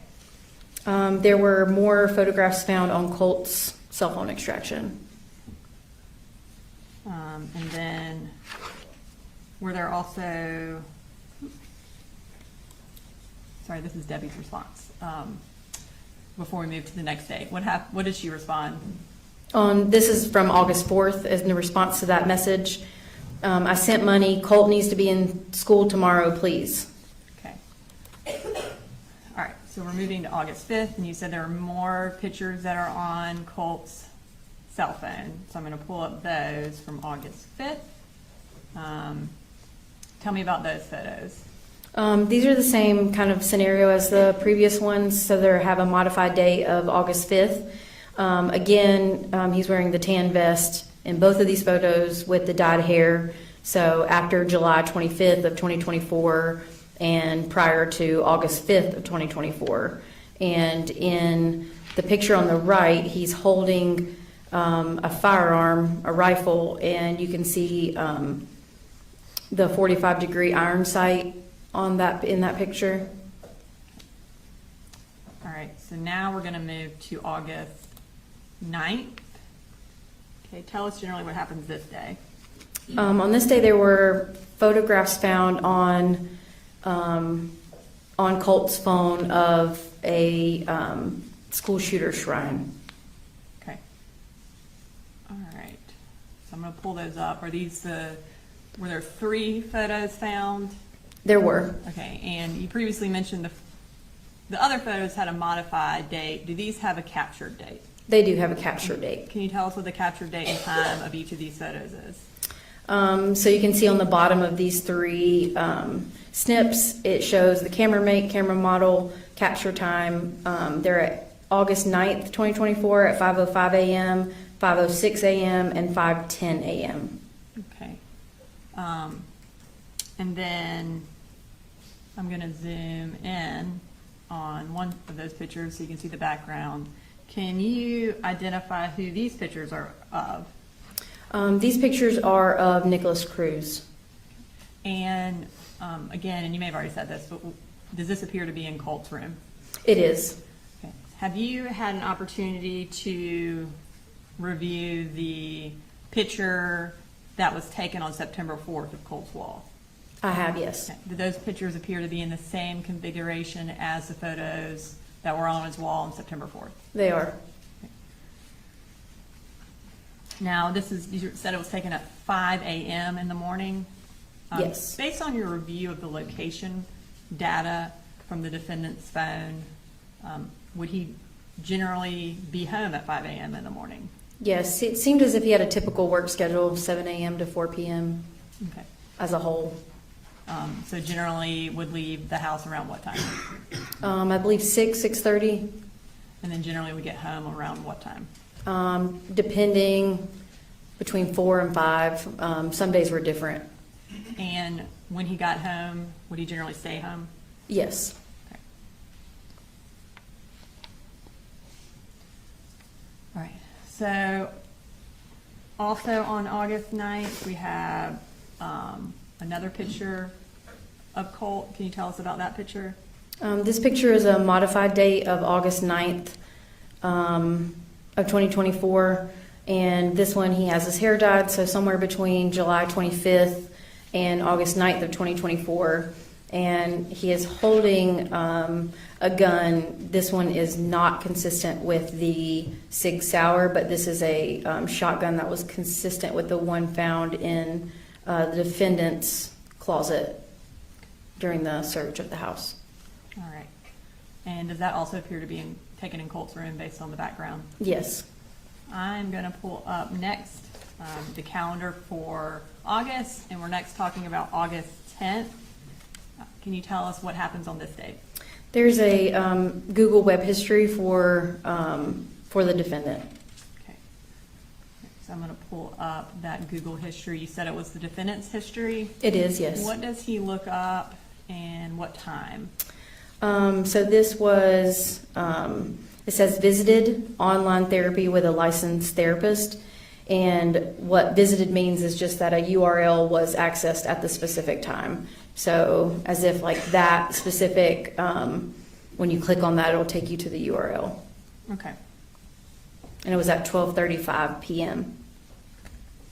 Like those Google records are in UTC time and you had to convert them? That's correct. Okay. All right, the next day is August 11th.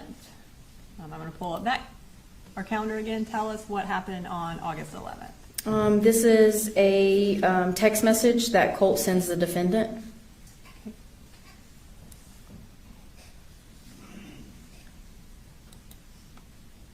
Okay.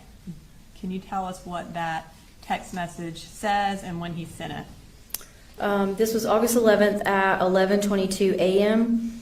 And he says, could you stop by Academy and pick up a 150 round pack of 5.56? If they don't have and 5.56, 2.23 will do. All right, so the rounds that he is asking, are they consistent with the ammunition that would be used in Colt's gun? Yes. And does the defendant respond to this particular text message? No. All right, we're going to move to the next I guess he sends a follow-up text, Colt does, to the defendant, and what does he say? On the way home, of course. All right. So, we're going to move to August 12th. What happens on August 12th? On August 12th, there is a web history search from the defendant's phone extraction. All right, so now we're one day after Colt asked the defendant to buy 150 rounds of ammunition. We're on August 12th, and what does he search for? At 9:46 p.m., he searches for .223 ammunition. And is that the kind of ammunition that Colt had asked him to buy for him the day before? It is, yes. All right, so now we are going to move to August 14th, which is just 2 days later. All right, so take us through in terms of Colt's school between his registration date of August 6th and August 14th. Did he attend school at all? No, he has not attended. So he registered on the 6th of August, and this is now a week and 1 day later. All those days he did not attend school. All right, so is August 14th his first day of school? It is, yes. And around what time does his school start? I believe it's 8:15. And what does Colt do before school starts? Colt calls the defendant. I'm going to pull up his calls. What time does he call him, and does the defendant answer? He calls at 6:48 a.m. and he does not answer. When the defendant doesn't answer, what does Colt do? He starts sending the defendant text messages. And again, are these text messages before the school day starts? It is, yes. Okay. We're going to just go through those text messages between Colt and the defendant. So the first one is at 6:49 a.m. Yes, it says, "I'm sick of your shit. This is the fucking end for you." And are all these text messages kind of like back to back to back to back? They are. "No more apologies. I have fucking had it with you. The way you twist shit is so old. You fucking caused this." All right, I'm going to stop for just a second. So as we're reading through these, it says, there's a line that says red. Can you tell us what that means? Yes, so the red, it shows, so the message at the bottom shows 6:50 and 37 seconds, and then the red is 6:52, so that's when the message was actually opened in the messaging app. That indicates the defendant opened the message at 6:52. That's correct. All right, so he says, "You effing caused this," and then what does Colt say next? "Whenever something happens, just know the blood is on your hands. Fuck you. Drive off a fucking cliff." Okay. So, based on your review of the records, is this the first day Colt attends school since May 19th of 2023? Or May of 2023? I believe he wasn't in school all of 2023, so it would have been before that. Or, I guess, he went from Jefferson to here. Yes. So he has not attended school since he had been in Jefferson. That's correct. Okay. So Colt sends these text messages, and what happens after that? The defendant drives and picks up Colt and takes him to Apalachee High School. Does he respond to the text messages? He does at all? not. Okay. So you said he takes him to Apalachee High School. How do you know that? These are the location records that I spoke about earlier. This is through the program tracks, and the little red dot that you can see on the yellow pin, that's a specific location from his cell phone extraction data.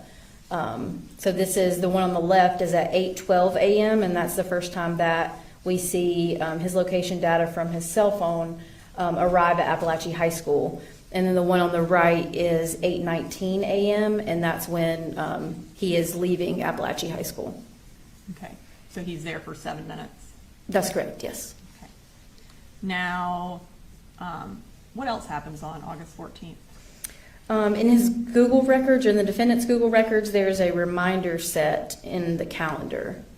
Okay. Let's pull up that reminder. Whose calendar and what is the reminder for? This is a calendar from the Google records for the email address associated with the defendant. And this is a reminder that the title is Zoloft, and the start date is Wednesday, August 14th at 10 p.m. Okay.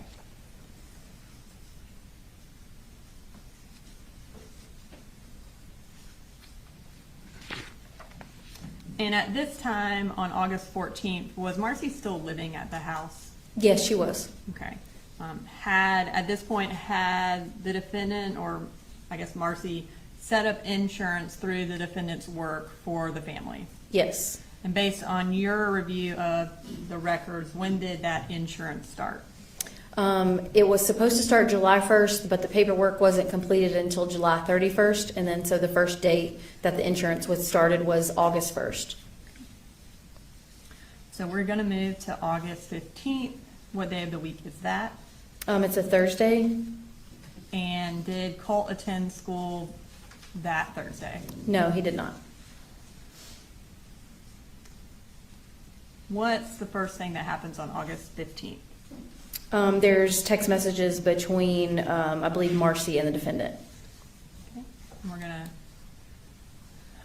so you've added some time, like a timeline also, or a time of text messages at the top. Is that because a lot happens on this day? That's correct. All right. So these first text messages are between who? Between Marcy and the defendant. And what's the time frame for when they're sent? 7:11 a.m. to 7:28 a.m. Okay. And will you read those text messages?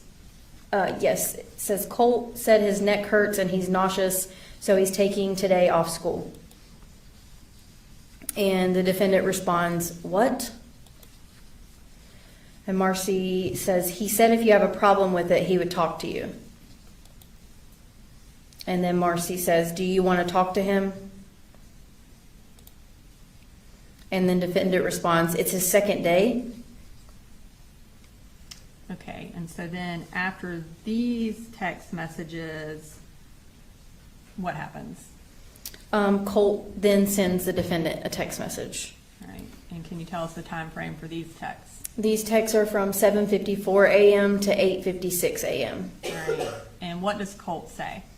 He says, "Yo, can I get a headset that's on sale for $70? Stop ignoring my texts. I know you see them." And was that much later than that first text? It was. This one was at 8:56 a.m. Okay. So now we're going to move to the next conversation. And is that also between Colt and the defendant? It is. And what's the time frame of this conversation? This is between 11:04 a.m. and 11:08 a.m. And what does Colt say? He says, "Mama just attacked me. Kept saying fight me, like seriously. Tried to grab my gun. So I pushed her out of my room and onto the ground. I took a video, but it won't let me send it." Okay, so in that text, Colt mentions taking a video. Were you able to find a video on Colt's extraction? I did not find a video. Did you find anything from that time frame, like a picture or anything? Yes, a lot of times if you delete a video, sometimes there will be, I guess what easiest way to say is remnants of the video, so kind of still photos that you can find in the metadata of the phone extraction. And so there was a photograph that appeared as if it came from a video on the state. Okay, and is this that photo? It is. And this one was previously introduced through Marcy, but would it have been kind of taken in that time frame, or appear to have been taken in the time frame of those text message or of that morning? Yes. Okay. And then Colt now sends another text. This is at 11:07 a.m. She kept saying fight me and she tried to grab my gun. And what does the defendant say? Just out of the blue. And he responds, "Yep." And the defendant at 11:08, "Why did she attack you?" And does Colt respond at 11:08? He doesn't. He responds, but it's several hours later. Okay. So in between when Colt responds to the defendant, what does the defendant do? There is a text message, I believe. Okay, and is that between Debbie and the defendant? Yes. And what time frame is that text message? 11:14 a.m. to 11:15 a.m. And what does the defendant say to Debbie? He says, "Mama, I need you to call Colt or Marcy. I'm at work with my boss today, and the shit has hit the fan at home. Colt didn't go to school today." And then Debbie responds, "I'm talking to Colt right now. Don't worry." Okay. So after that, so about 8 minutes later, does Marcy call the defendant? Yes. Okay. And what does, or approximately how long is that phone call? It's about 1 minute and 55 seconds. Okay. 5 minutes after that phone call between Marcy and the defendant, does the defendant then text Debbie again? Yes. All right. So at 11:28, the defendant texts Debbie, and what does he say? "Look, I just got a call from her crying so bad, said she is scared. I just found out Jenny is at home today. I'm going to end up losing my job, Mama. Did you talk to her?" Debbie responds, "I told her to go into her bedroom and stay there. I told Colt the same thing. I think she got mad because I called her out for letting them stay home. She had obviously taken too much of her Seroquel. Charlie wants to come and get her, and I agree. You guys are doing too good for her to screw it up. We will plan to come in the morning while you are working, if that's okay." Okay. So that's 11:32, and then when does Colt finally respond to the defendant's text message about what happened? At 1:52 p.m., Okay. And what does he say? "She was grabbing for my rifle, and I didn't know what she planned to do with it. So I kind of acted in fight or flight." And how does the defendant respond to that? He responds, "It's all good. Why was the gun involved?" Or how?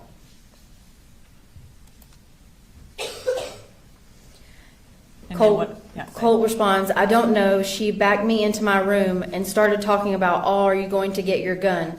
Even though I wasn't, and then she grabbed it." All right, so that is at 1:54 p.m. that Colt sends that text message to the defendant. What does the defendant do next? He then, there's a search about an hour after this text. Okay, so what time is that search? At 2:51 p.m., and it is, "Where do I take my son for anxiety near Winder, Georgia?" Okay. Were there any other corresponding, other than that search, has he visited any websites related to this that you're aware of? Not at this time. Okay. Now, does Colt send the defendant some more text messages? He does. And kind of when in relation to that search are these sent? This is about an hour after that search that was on the defendant's phone, and Colt sends the defendant a message, and it's just an attachment of what appears to be a bore site from Amazon. And then what does Colt say? "Could you please buy this?"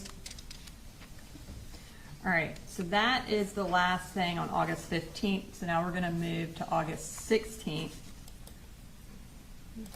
What day of the week is this? It's a Friday. And does Colt go to school this day? He does not. And what does Marcy do on August 16th based on your review of the evidence? She goes back to Fitzgerald. And does Marcy stay in Fitzgerald from August 16th until after the shooting? Yes, she does. All right, so on this day, on August 16th, so August 15th, Colt sends the text asking for a bore site. Does the defendant buy that bore site? He does. Okay. Does he do that on August 16th? He does. Okay. And how much was that bore site? It was $15.99. And what is this a picture of, 211.6? The bore site that matches the Amazon records. And was a bore site consistent with that found at the defendant's house? Yes. So that's 145.67. What, that bore site, can you tell me where it was found?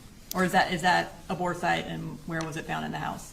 This was in the defendant's bedroom, and it's the one circled in red next to just the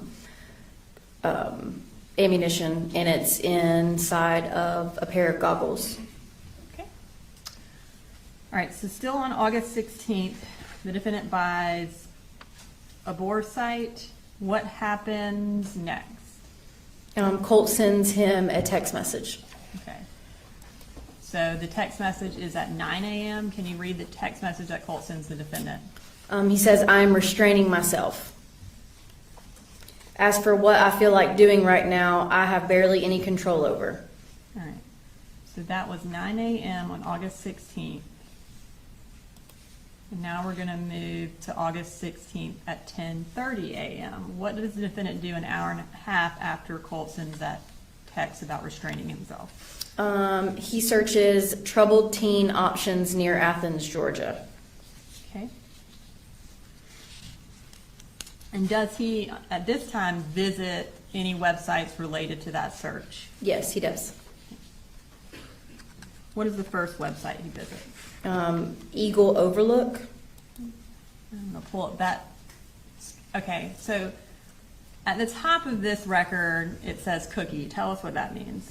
A cookie is just kind of small pieces of text that websites use to collect information about you. So when nowadays you pull up your internet and you type in go to a website, it'll say, do you want to allow cookies? When you do allow those cookies, then that allows that website to keep track of any information that you are putting on that website. And so essentially, if you visit a website, there will be a cookie related to that website visit? Yes. And what time was this website accessed? This was at 10:32 a.m. Now I'm going to pull up our next picture. And what is this a picture of? This is the picture of when you go to this website, Equal Overlook, and it is a top-rated drug addiction treatment center for teens in the Georgia area and mental health treatments for teens. Okay.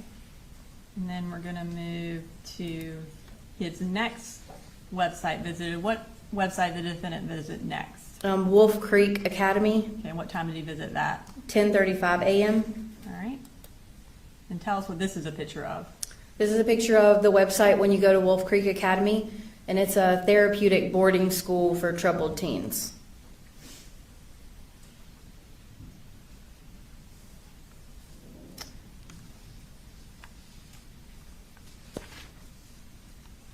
Okay.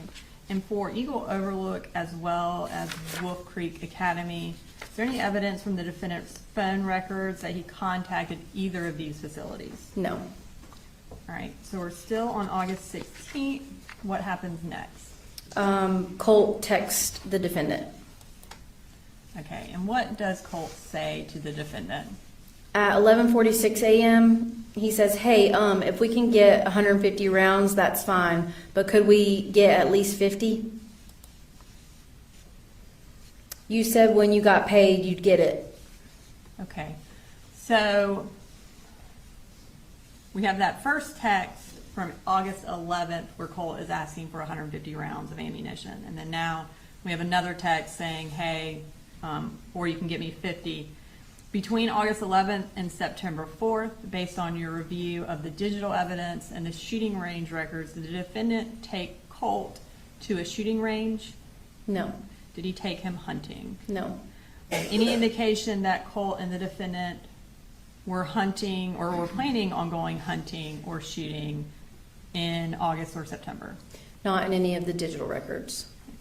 And then, is there any indication that Colt and the defendant went hunting or to a shooting range in 2024 other than the two times we've seen? No. Okay.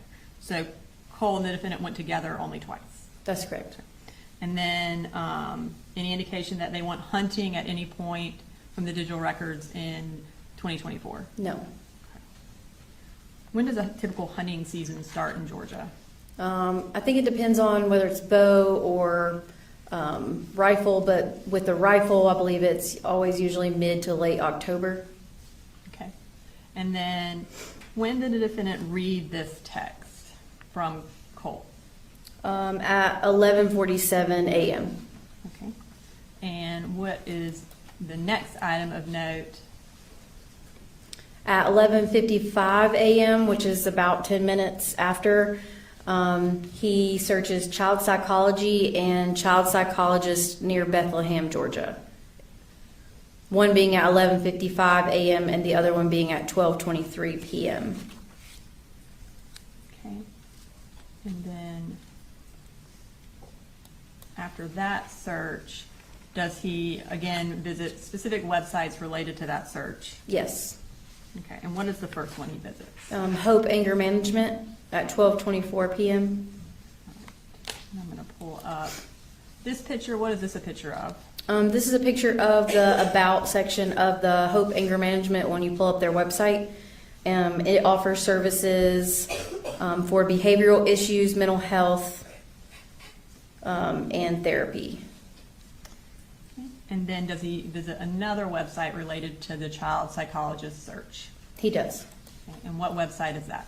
ccswinder.com at 12:25 p.m. Okay. And then I'm going to pull up a picture from that website and tell us what this shows us. This is Comprehensive Counseling Services, the website that would come from the URL, and it's a community-based health center that provides mental health therapy. Okay. And does the defendant contact either of these two places, Hope Anger Management or Comprehensive Counseling, based on your review of the digital evidence? No. Okay. Does he contact a mental health provider, though, that day? Yes. Okay. And who does he contact? Dawn Crook with Enlightenment Counseling. I'm going to pull up that contact. This has also already been admitted into evidence, but if you could just remind the jury what time and what he said to Dawn Crook to kind of put it in, basically put it in relation to the other text messages we've seen today. So this was at 12:41 p.m., so kind of 20 minutes after the last search. He sends a submission form to Enlightenment Counseling that says, "I am a working dad of 3. Colt is my oldest, 14 years old. We have had a very difficult past couple of years and he needs help. Anger, anxiety, quick to be volatile. I don't know what to do. I have United Healthcare. Can you help? Thanks." Okay. And so after he sends this to Dawn Crook about Colt, does he respond to Colt's text messages about the ammunition? He does. Okay. I'm going to pull up that response. This is at 2:05 p.m. "On the way home, please, Bubba, tonight, let's just be mellow. Please, I have a need to work through. Just remember, I love you." And then what does Colt say to that? He responds, "Did you see my text?" And was that at 2:06? It was yes. And what does the defendant say to that? He says, "Yes, later. I need to pay everything first, but we will." And I guess the previous text messages were those about buying ammunition. Yes. All right. So now we're still on August 16th.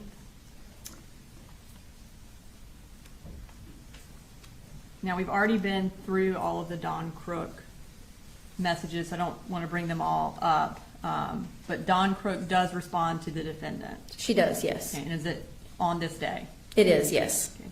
And does he respond to her email to him? He does. Okay. Now I'm going to put up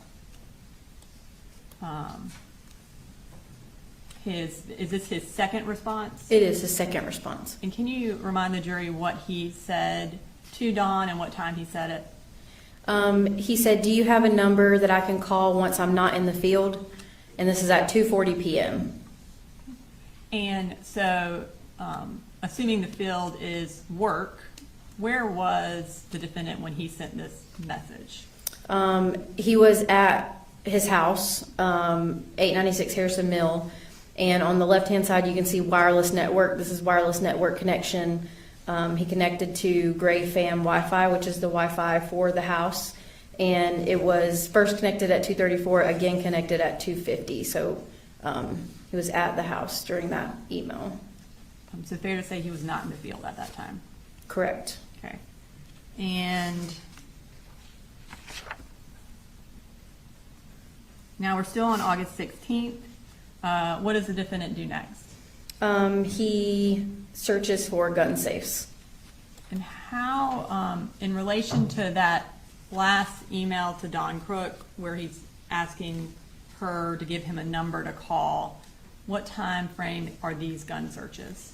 It's about, I think 11 minutes. The last one was at 2:40, so around 11 minutes after that response. So 11 minutes after that, what does he search for? He searches for gun safes, and these are the images that came up in the search. And this is from 2:51 p.m. on the far left to 2:52 p.m. on the far right. And what kind of gun safes is he searching for? It appears to be some gun safes that can hold rifles and a couple other gun safes that can hold handguns. All right, and then we have some more searches. Are these also searches for gun safes? They are, and the time frame for these was 2:52 p.m. until 3:14 p.m. So I think in total it was about 20 minutes.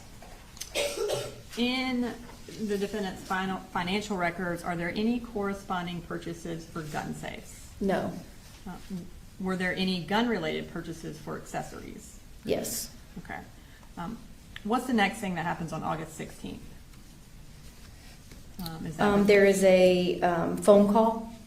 Before we get to the phone call, does the defendant send a screenshot of his response to Don Crook to Debbie? He does. Okay.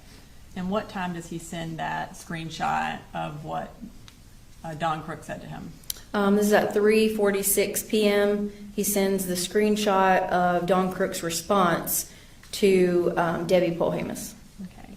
And so after he sends that screenshot showing Debbie that he's reached out to Don Crook, does Don Crook attempt to call him? She does, yes. All right. And what day was that? It was August 16th at 4:35 p.m. And does the defendant answer? He does not. Okay. And we've already heard that voicemail, but did she leave a voicemail? She did. Okay. All right, so that ends August 16th. We're going to move to August 21st. Take us through, so August 16th, Colt did not go to school. Does he go to school the next week? He goes to school Monday the 19th and Tuesday the 20th. All right, and what happens on the 21st? He does not go to school. Okay.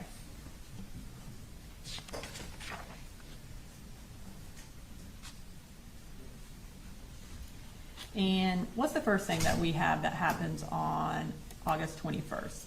There's another missed call and voicemail from Don Crook with Enlightenment Counseling. Okay, so this is 5 days after the first one? Yes. And then does he answer? No. Does she leave a voicemail again? She does. All right. Now, we're still on August 21st. Does Marcy text the defendant this day? She does. Okay, what does she text him about? About the Advantage Behavioral Health Crisis Stabilization Center. Okay. And again, we've introduced these through Marcy, but just for the timeline purposes, she sends this text and about them taking, or Advantage Behavioral taking their insurance. Does she also send a link to Advantage Behavioral? She does. Okay. And is that the link she sent? Yes. Does the defendant actually visit that link? He does. Okay. So I'm going to pull up that, which is also on August 21st at 4:39. So pretty close in time to when she sent the link. He opens it. Yes. Okay. And again, how do you know that he has visited the crisis stabilization unit at Advantage Behavioral Health? This is web history from his phone extraction, meaning that the URL was visited and clicked on essentially.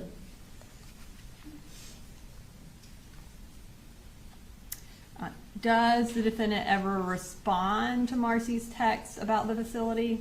No. And then after he visits the website, what happens next? There is a follow-up email. Okay. And again, and this is, we've introduced these previously, but this is Don Crook, again, trying to reach out to the defendant about counseling. Yes. Based on your review of the digital records, did the defendant ever respond to this email or either phone call? No, he does not. Okay.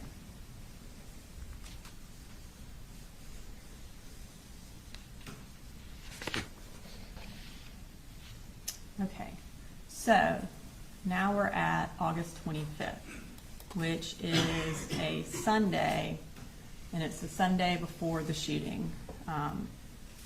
What happens on this day? This day is another visit from web history on the defendant's phone. Okay, and what does he visit on August 25th? He visits again the Advantage Behavioral Health System Crisis Stabilization website. And does he visit it, it looks like twice? Yes, And what- 2:11 a.m. and 2:16 a.m. Okay. So, I think August 26th, Your Honor, is a pretty dense day. Do you want, I don't know if you want to go ahead and take a lunch. Yeah. All right, go ahead, Ms. Brooks. All right. All right, Investigator Gilleland. We are up to August 26th of 2024, about 9 days before the shooting. Can you tell us where Marcy is at this time? She's still in Fitzgerald. Okay. So we have right now the 20th. Is that the last day Colt went to school between until the 26th? Yes, And on the 26th, does Colt go to school? he does. Does he do anything before he goes to school? He does. And what does he do? He tries to call the defendant. Okay. And what time does he try to call the defendant, and does the defendant answer? 7:34 a.m. and 7:35 a.m. and no. Okay.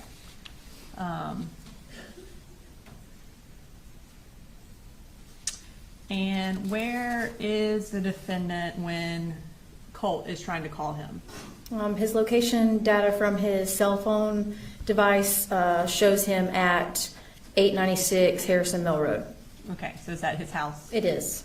After Colt tries to call the defendant at 7:34, what happens? What's our next relevant item? A little bit later, Lisa Butler from Apalachee tries to call defendant. Okay. So based on your review of the evidence, where is Colt at the time Lisa Butler tries to call the defendant? He's in like the counseling office / suite at the school. Okay. And these calls look a little bit different. Can you explain that? Yeah, so these are not from location data from the phone. These are actually from the cellular company records. So these would be from T-Mobile. And so that's why they look a little bit different. And you'll see the date and time. And the phone number that says target number ends in 2768. So this was actually the phone number that the defendant had earlier in the year. Okay. So this is not the phone number he is currently using? No, it was not. So after Lisa Butler attempts to call the defendant, does Colt attempt to call the defendant? He does. Okay, and what time was that at? It was at 10:42 a.m. and 10:51 a.m. And does the defendant answer those calls? Yes, he does. When the defendant answers that phone call from Colt, where is he? He is in the vicinity south of Brazelton on 85. About how far away is that from Apalachee? I believe being mapped, it was about 15 miles or 20 minutes, give or take. And what happens, I guess based on the phone records, does the defendant call Marcy after this? I believe it was 11:23. So about 30 minutes later, he calls Marcy? Yes, that's correct. Okay, and is that displayed on this It is, yes. slide? And where is that? Is that the top of the slide? Yes, in the red box at 11:23 a.m. and they spoke for 7 minutes and 31 seconds. And does, after that call, what does Marcy do? She sends a text message to Colt. And these are, I think, have already been introduced through Marcy, but essentially saying, letting him know that this is Marcy, right? Yes. Okay, and then what does she follow up with? She says, I sent this to you last week, not realizing I had the wrong number. It's an inpatient treatment in Athens, like we talked about several times, and you kind of said you wanted to try with the website for Advantage Behavioral Health Crisis Stabilization. And at this time, is Colt still in the counseling suite? He is. Okay. And do Marcy and Colt then talk about acute mania? They do. Okay. And after he sends her a text message about acute mania, what does she say? She responds at 11:50 a.m., but your dad mentioned that you were talking about acute mania last week, so I've been reading more about it since then. All right. So in this time frame, Lisa Butler sends the defendant the email about Project Aware and copies 2 other clinicians. Do any of those clinicians follow up? They do. So I'm going to bring up the first one, which is from Karen Hope. What time did she send that email? She sent it at 12:04 p.m. And does she give her phone number or email for him to call if he has any concerns? She does. Okay. And we're going to take the next one out of chronological order. But does Jade Baker also follow up? She does. And what does she say? This Just is generally, yeah. This is a couple days later, but she just explains that she's going to be the one working with Colt and that she plans to work with him early next week. And if they have any concerns, provides her phone number. And so counseling is supposed to start sometime around September 3rd or September 4th. That's correct. Okay. Now, in the first email that was introduced through Lisa Butler, did she also provide her contact information to the defendant in her email? She did. Okay. From viewing the defendant's phone extraction, did he ever call Karen Hope, Jade Baker, or Lisa Butler at any point? No. Okay. Did he ever email them with any concerns? No. Is the only email he sent the one where he had signed the Project Aware form? Yes. Okay. All right, so now we are still on August 26th. Do we have some more photos from Colt's phone on this date? We do. Okay. I'm going to pull up that first one. Can you tell me the time of the photo and what it appears to be of? This is August 26th at 6:25 p.m. This is again a modified date like we spoke about earlier, and it's a picture of a hand holding a box of Winchester ammunition. And are those consistent with the type of ammunition that was used in the shooting? Yes. They also consistent with the type that the defendant purchased in June? Yes. And based on this photo, was it taken in Colt's bedroom? It is, yes. I'm going to pull up another picture from that same date. Tell us about this picture. This is a picture from Colt's bedroom, the wire rack, and these are different types of magazines that are on top of the rack. And then I'm going to pull up the last photo from this slide. Tell us about that. This is a picture on Colt's bed with the blue blanket with 4 black magazines, 1 tan magazine, and then the rifle, which appears to be the 6R rifle on the bed as well. Those magazines that are in that picture, are they consistent with the magazines that were found at Apalachee on September 4th? They are, yes.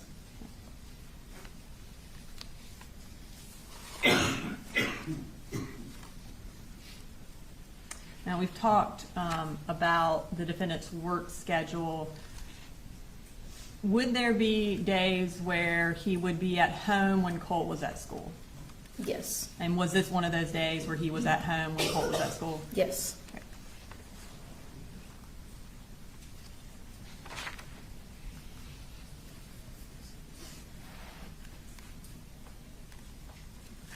All right, and then what is the last thing that happens on August 26th?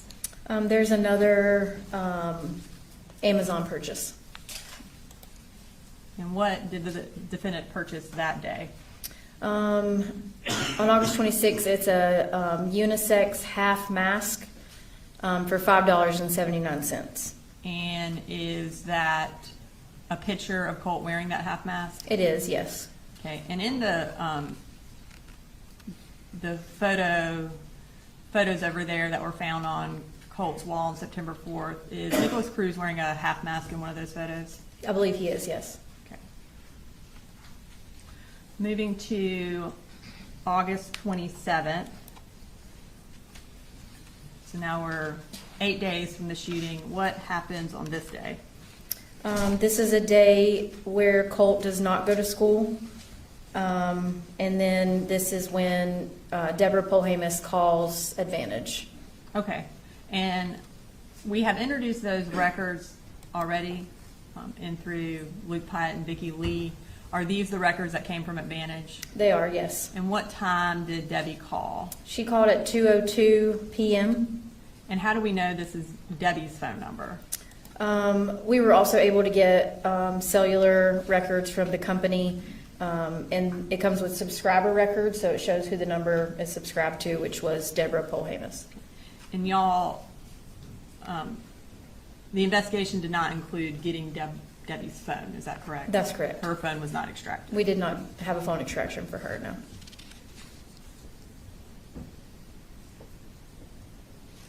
Okay, and then now, a little farther on August 27th, what does the defendant send Colt on this day?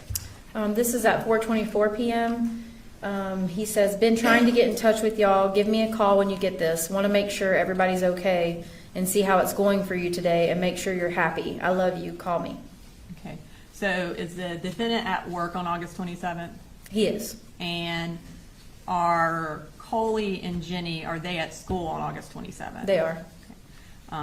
What were their absentee dates? Was it a few? In August, I believe Coley was only absent once, and then I believe Jenny was only absent twice. Okay. And is Marcy still in Fitzgerald? She is. And then is Debbie, I guess, on her way from Fitzgerald, but she is not in Bexar County yet? That's correct. Okay. So on the day after Colt's anxiety attack at school, is he home alone? He is. Okay. All right, what else does the defendant do on the 27th? There is another search for a gun safe. I'm going to pull that up. And what time was that search at? It was at 6:11 p.m. And is that a safe that could be used for a rifle? It is, yes. Approximately how much did this gun safe cost? When I looked this one up, it was around $180. And was there any corresponding purchase for a gun safe on this date or any days between August 27th and September 4th? There was not. So now we're at August 28th, which is exactly 1 week before the shooting. Does Colt go to school on August 28th? He does not. And what's the first thing that happens of note on this day? Colt calls the defendant. Okay. And is this all of his phone calls? It is from 7:31 a.m. to 7:32 a.m. Does the defendant answer? He does not. Okay. And then after the defendant doesn't answer, does Colt call him? He sends a text. Sends him a text, yes. And what time does he send him that text? At 7:33 a.m. And he says, dude, pick up. After that, does Colt call the defendant again? He does. And does he pick up this time? He does. Okay. Now, after their phone conversation, do they communicate some more via text? They do. All right, I'm going to pull up that text message. And this is at 7:44 a.m. And Colt sends the defendant, I have to kind of dance around the inconvenient truth at times. I have no control over what these things say and tell me to do. Does the defendant respond to this text message? No, he does not. And the email that we talked about earlier from Jade Baker about giving her contact information and for the defendant to call her if he has any concerns, when did that come in comparison to this text message? The email came approximately 10 minutes after this text message. Okay. And again, did the defendant call her with any concerns? No, he did not. And what does the defendant do instead? He texts Marcy and tells her to call him. So the text message at 7:45 says, "Call me." And was that just a few minutes after Colt sent the text It about was. the inconvenient truth? Yes. And does Marcy call him? She does, and they talk for 6 minutes and 42 seconds. After that, does the defendant text Colt back? Yes. And what does he say? At 9:10 a.m., he says, "Stand by for a call." And does he call Colt? He does not call Colt. Colt calls him at 9:15 a.m., so about 5 minutes later, and they talk for 8 minutes and 45 seconds. All right, and then after that phone conversation, does the defendant then call Marcy? He does. Okay. And how long do they talk? They talked for 11 minutes and 3 seconds. And that phone call was at 9:25? Yes, Was that, a.m. Close in time to when the defendant's phone call with Colt ended? Yes. And after Marcy gets off the phone with the defendant, what does she start doing? Starts texting Colt. And what does she text him? Or what are they texting about? Colt is texting Marcy, and he says, "There are people after me, and I don't like it. My teachers, I feel as if they're plotting against me. Somehow I feel like they'll hurt me." And this is a few minutes after Marcy and the defendant get off the phone? Yes, I think it was about 4 minutes after Marcy and the defendant were on the phone. And is this, and we've introduced these in through Marcy, is this the same text thread where the defendant texts Marcy and asks her if she's made contact with Memu or Yes. Colt? Yes. And she talks to him about Colt. So here is this next text message where they're talking about that. And what does Marcy respond when he asks if she made contact with? She says, "Not with my Memu, but I'm texting with Colt." And she says, "He told me about his teachers." Okay.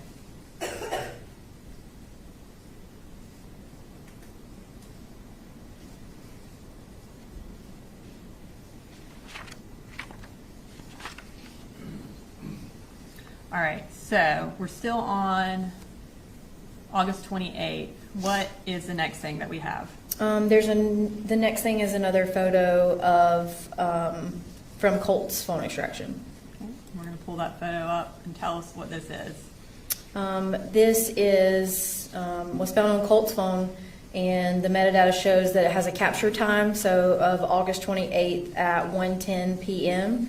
And it is the pictures that were on the wall of Nicholas Cruz. And do they appear to be the same pictures that were found on his wall on September 4th? Yes. And do they appear to be in the same configuration as they were on September 4th? Yes.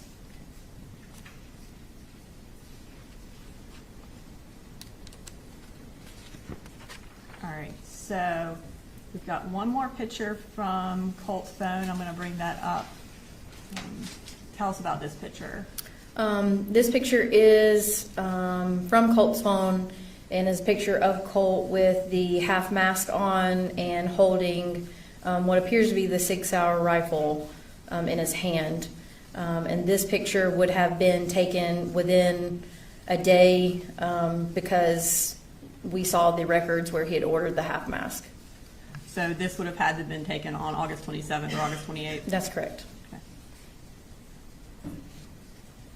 All right, now we are up to August 29th. Tell us what happens on this day. Colt did not go to school this day, and there are some text messages that the defendant sends to Marcy. Okay.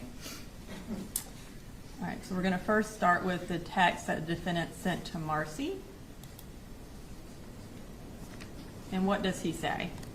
He says, I wish that she would just take him back home with her for this long weekend so we can just figure out what we're doing without having to confrontation or anything. And that was at 8:10 a.m.? Yes. And after this text message, does the defendant text Jan O'Brien? He does. And who is Jan O'Brien? It's his sister, the defendant's sister. Okay, I'm going to put that text up. And tell us about that. He sends the message, morning sister, I don't know, we're having a little bit of trouble with Colt. I think he needs to be like, are you camp or something along those lines, where he can go and get the help he needs and stay there until he does. It's been really difficult. I just wanted to give you an update. Okay. And then the next thing that happens, tell us what happens next. There's a text conversation between Colt and Marcy. This is at 10:27 a.m. What does Marcy ask Colt? She says, how do you feel today, Colty? And how does he respond? He says, yeah, I'm here. Sorry. It's just getting worse. Had to take another. I'll make it to school. Trust. Okay.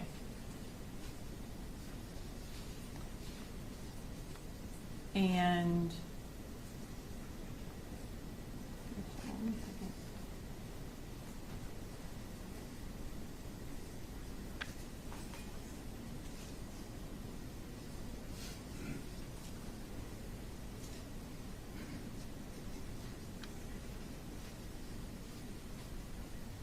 hold on 1 second.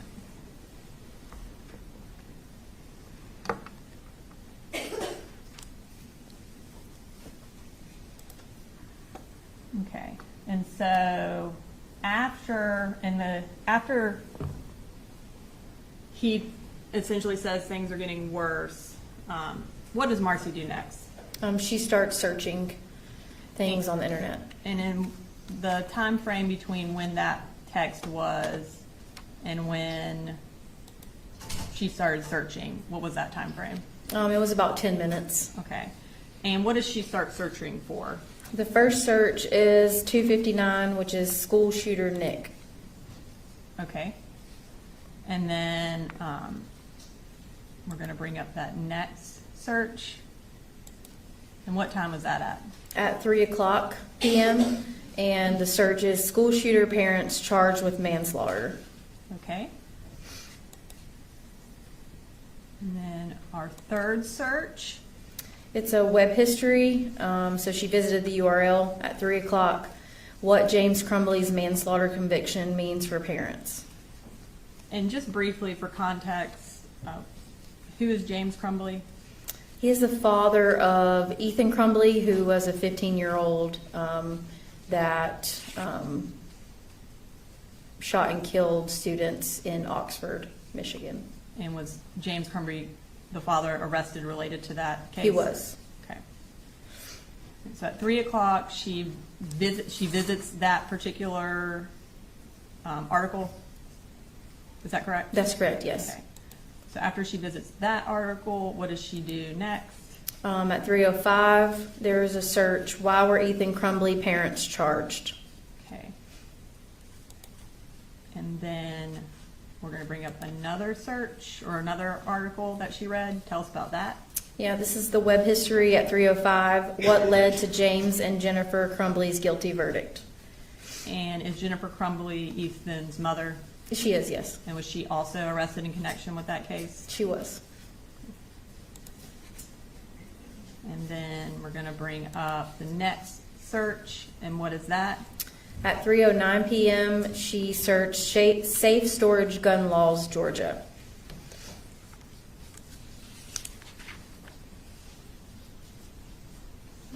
And again, for context, what are safe storage gun laws? It's just laws in regards to storing your firearms away from children. Okay. Then we're going to pull up her next search. And tell us about this. This is a web history where the title is Secure Storage or Child Access Prevention Required. Everytown Research and Policy. And we're gonna bring up one more. Okay, and what did is this another website she visited? This is a cookie that we talked about earlier. It's giffords.org at 3:13 p.m. And this is, I guess, like a group of activists that are trying to promote gun safety. Okay, and so a few minutes essentially after Colt texts her and says he's worse, she starts searching for Ethan Crumbley. Does she talk to the defendant close in time to her searches? She does. Okay, and we're going to bring up that phone log. Okay, tell us about how long after that last search and how long their conversation was. It was approximately 30 minutes after the searches at 3:55 p.m. And they talked for 14 minutes and 11 seconds. What time do they get off the phone? Around 4:10 p.m. to 4:11 p.m. Okay. And essentially, as soon as Marcy gets off the phone at 4:11, what does she do? She goes back to a website, what led to James and Jennifer Crumbley's guilty verdict. And was that a website that she had previously visited? It was, yes. All right. And then after this website visit, does Marcy talk to the defendant again? She does. Okay, and we're going to bring up that. Is this kind of the timeline extraction we were talking about where it has Marcy's phone calls but also her search history? Yes, so from the same day, yes. So it looks like around 8 minutes after she accessed what led to James and Jennifer Crumbley's verdict, she spoke with the defendant? Yes, and then there's an 8-minute call, a 1-minute call, a 4-minute call, a 5-minute call, a 1-minute call, and then some more web history visits after that. And are those web history visits also related to why Ethan Crumbley's parents were charged? Yes, and then the last one was Mental Health Hospital, Athens, Georgia. Okay, so it looks like there were about 6 phone calls between Marcy and the defendant after that search related to James and Jennifer Crumbley. Based on your review of the phone extractions, is that an unusual amount of phone calls for them in that short period of time? Yes, around this time, yes. All right, so now we're finished with August 29th. We're moving to August 30th, which is a Friday. Was that a school day? It was a school holiday. Okay. All right, so on August 30th, what's the first thing that we're going to talk about? Colt calls the defendant. Okay. And what time does he call the defendant? At 7:04 a.m. And do they speak? They do not. All right, and what does Colt do after the defendant doesn't answer? At 7:05 a.m., he sends him a text message that says, "You forgot to give me my Zoloft." And then that also on August 30th, the defendant and Marcy talk again. They do. And do they again have a lot of phone calls? Yes, I think there were approximately 16. I'm going to pull those up. Kind of take us through these phone calls. They start at 9:50 a.m. and go all the way until 9:28 p.m. And there's a few minutes here and there. The first one, 13 minutes, 1 minute, 2 minutes, 3 minutes, 2 minutes, 2 minutes, 2 minutes, 1 minute. And that's pretty much throughout the whole day. Okay. All right, so August 31st, based on your review of the evidence, this is a Saturday. What's supposed to be happening this Saturday, or what has been talked about happening this Saturday? This is the day in which Marcy and her mother were coming up to Winder from Fitzgerald, and they had all talked about taking Colt to Athens or Advantage Behavioral Health in Athens. Okay. Does kind of that morning, does Marcy text the defendant about coming up? She does. Okay, and let's bring up that text message. What does it say? This is 10:24 a.m. About to leave Fitz. Mamu isn't coming to stay because my daddy's birthday is tomorrow. Can you and Boo meet us halfway so she doesn't have to drive all the way up and back in one day with a broken hand? And do Marcy and the defendant have a phone call after that? They do. Okay, let's pull that up. How long was that phone call and when was it at? It was at 10:43 a.m. and they spoke for approximately 3 minutes and 43 seconds. Okay. So, they talk, and then what happens next with the defendant? He then sends a text to his sister. And is this the Jan O'Brien he previously sent a text to about Colt going to a camp? Yes. Okay. So we're going to pull that text up. So this text is about 15 minutes after, or 20 minutes after he texted Marcy texted him. Tell us what the defendant texts Jan O'Brien. This is at 11:05 a.m. He says, I hope everything is going good for you. I need a favor if possible. I'm a couple dollars short on rent and wanted to see if I can borrow some money and I will Zelle it back to you Friday. I'm short because of co-pays for doctors for Colt. I think I'm going to have to check him in a place so they can try to help him. He had a full-on panic attack at school Wednesday. So I'm trying to get him into a psychologist in Athens. I'm doing the best I can and work 60 hours a week. Anyway, I will give it back next week. It's just crappy timing. And does she respond? She does. And what does she say? She says, how much do you need? And then what does the defendant say back? And he responds, 200, gets my rent paid, and I'll count change for next week. Okay. So in that first text message to Jan about checking Colt into a place to get him help, he also says he's short on money because he's been paying co-pays for doctors for Colt. You mentioned earlier that as of July 24th, there was no evidence that the defendant had paid for any doctors for Colt. Between July 24th and August 31st, were there any payments to doctors' offices? Not other than the medicine will. And the medicine will, is that related to the defendant? It is, yes. Okay, and tell me just briefly what those, time frame of those visits, how often do they happen? I believe it was once a month or sometimes twice a month. And so other than the defendant going to the medicine will, there are no other payments for doctors? There are not. Okay. And at this point, does the defendant have insurance? Yes, he does. And did Jan, in fact, send him money? She did. Okay. And what happens next? The defendant receives some text messages from Marcy. And what are these text messages about? She says, so that's it. You were prepared to spend money on gas and everything else to go to Lake Blue Ridge, but you can't spend the gas to drive 2 hours and pick me up. That's bullshit and you know it.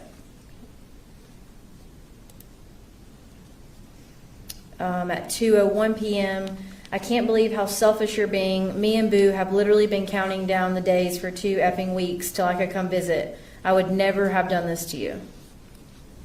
And I know this is a little bit out of the timeline, but after the defendant texts Jan about the co-pays, does he continue to have a conversation with her?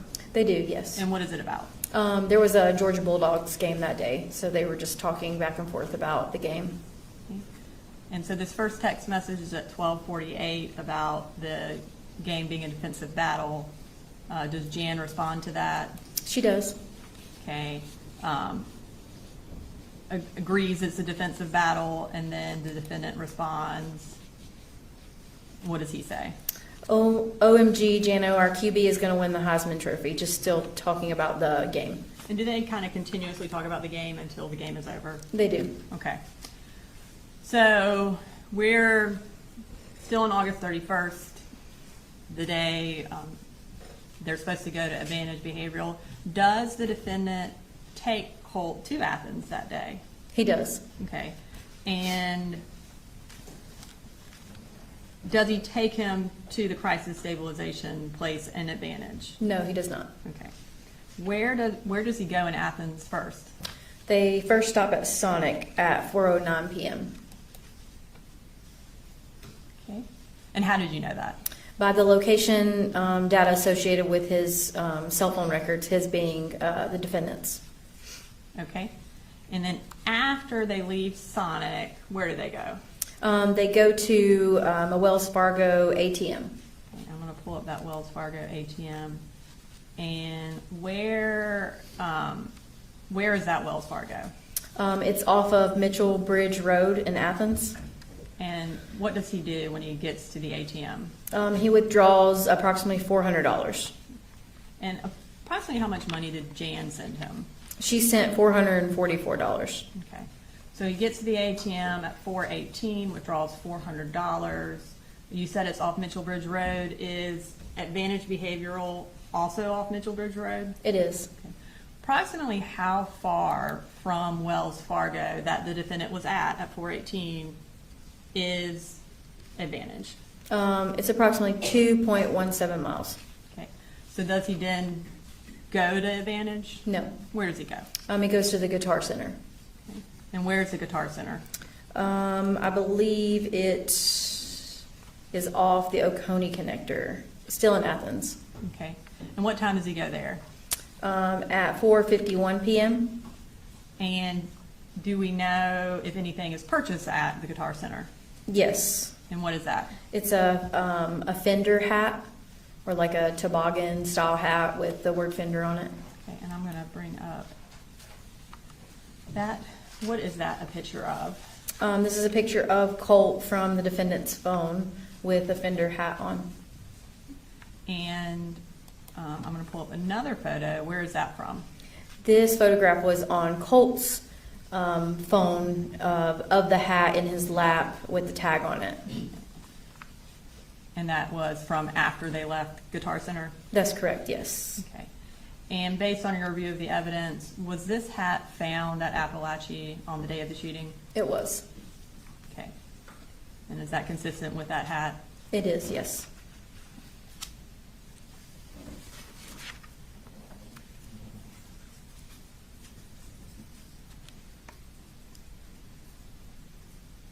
Okay. So we're ending August. We're moving into September of 2024. What's the first day we talk about? September 1st. Okay. And so September 1st is 3 days before the shooting.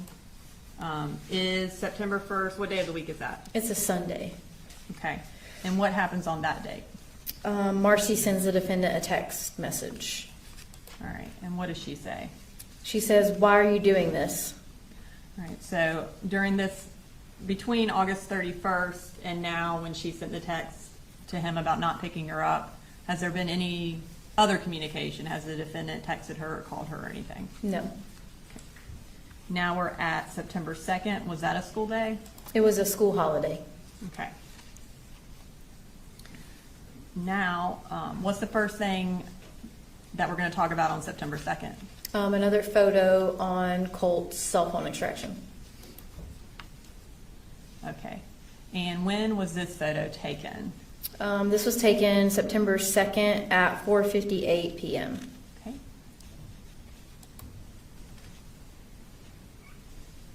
Okay, again, do these photos appear to be in the same configuration as they were on September 4th, as well as they were on, I think it was August 28th?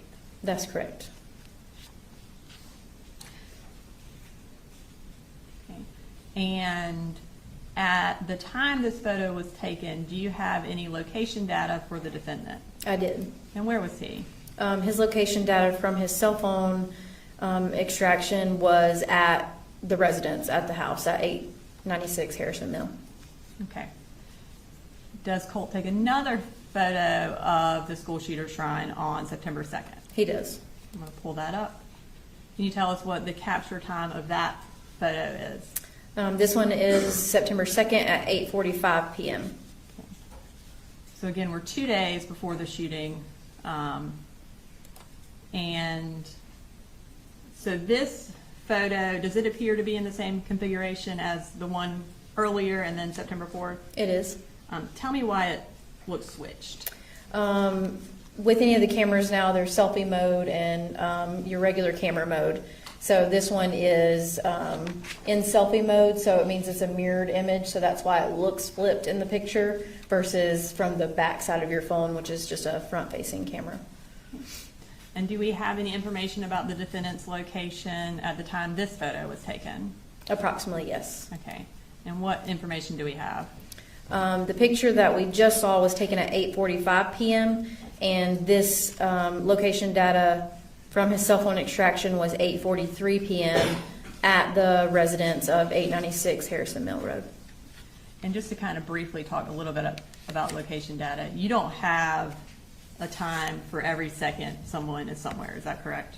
No, not necessarily. It just depends on what's logged in the extraction. And this is the only, I guess, location data point that you have in this time frame? That's correct. Okay.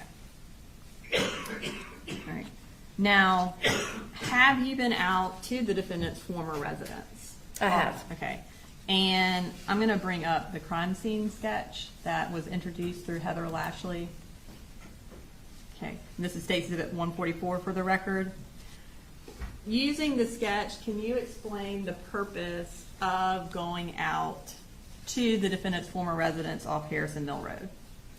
Yeah, so after I found the photographs on Colt's cell phone extraction with the pictures on the wall, I wanted a kind of a measurement and visual of how big the room was and where on the wall it was in relation to the photographs.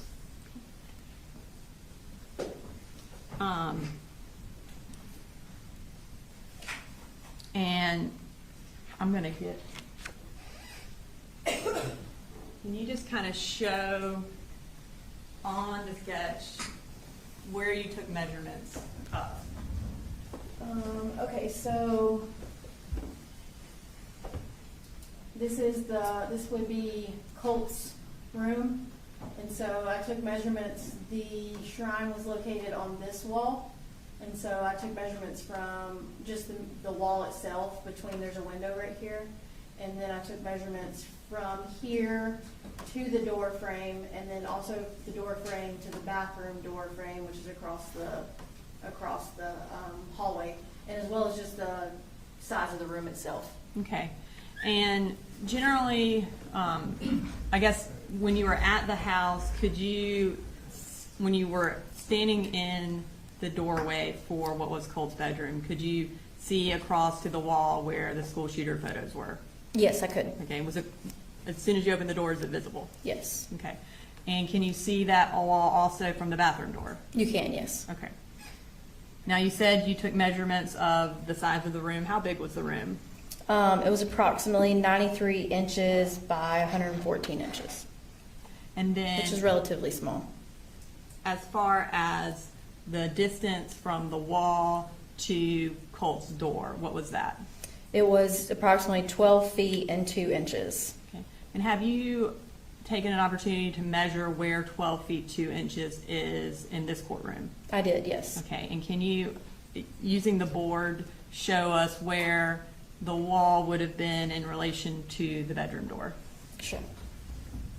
Good to step down.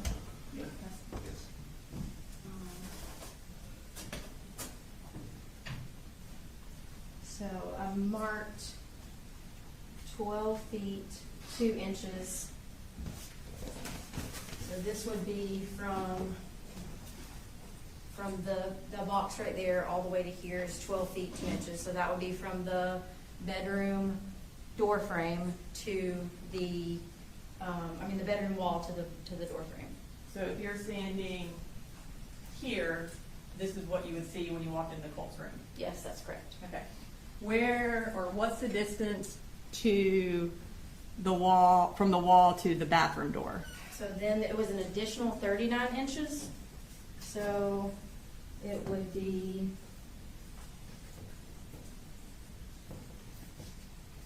approximately here from the bathroom door and then the hallway and then Colt's bedroom.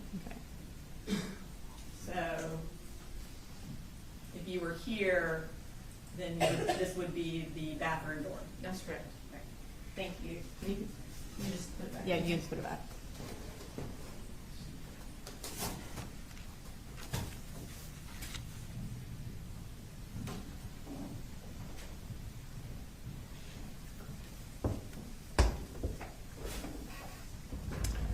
All right, so now we're moving to September 3rd, the day before the shooting.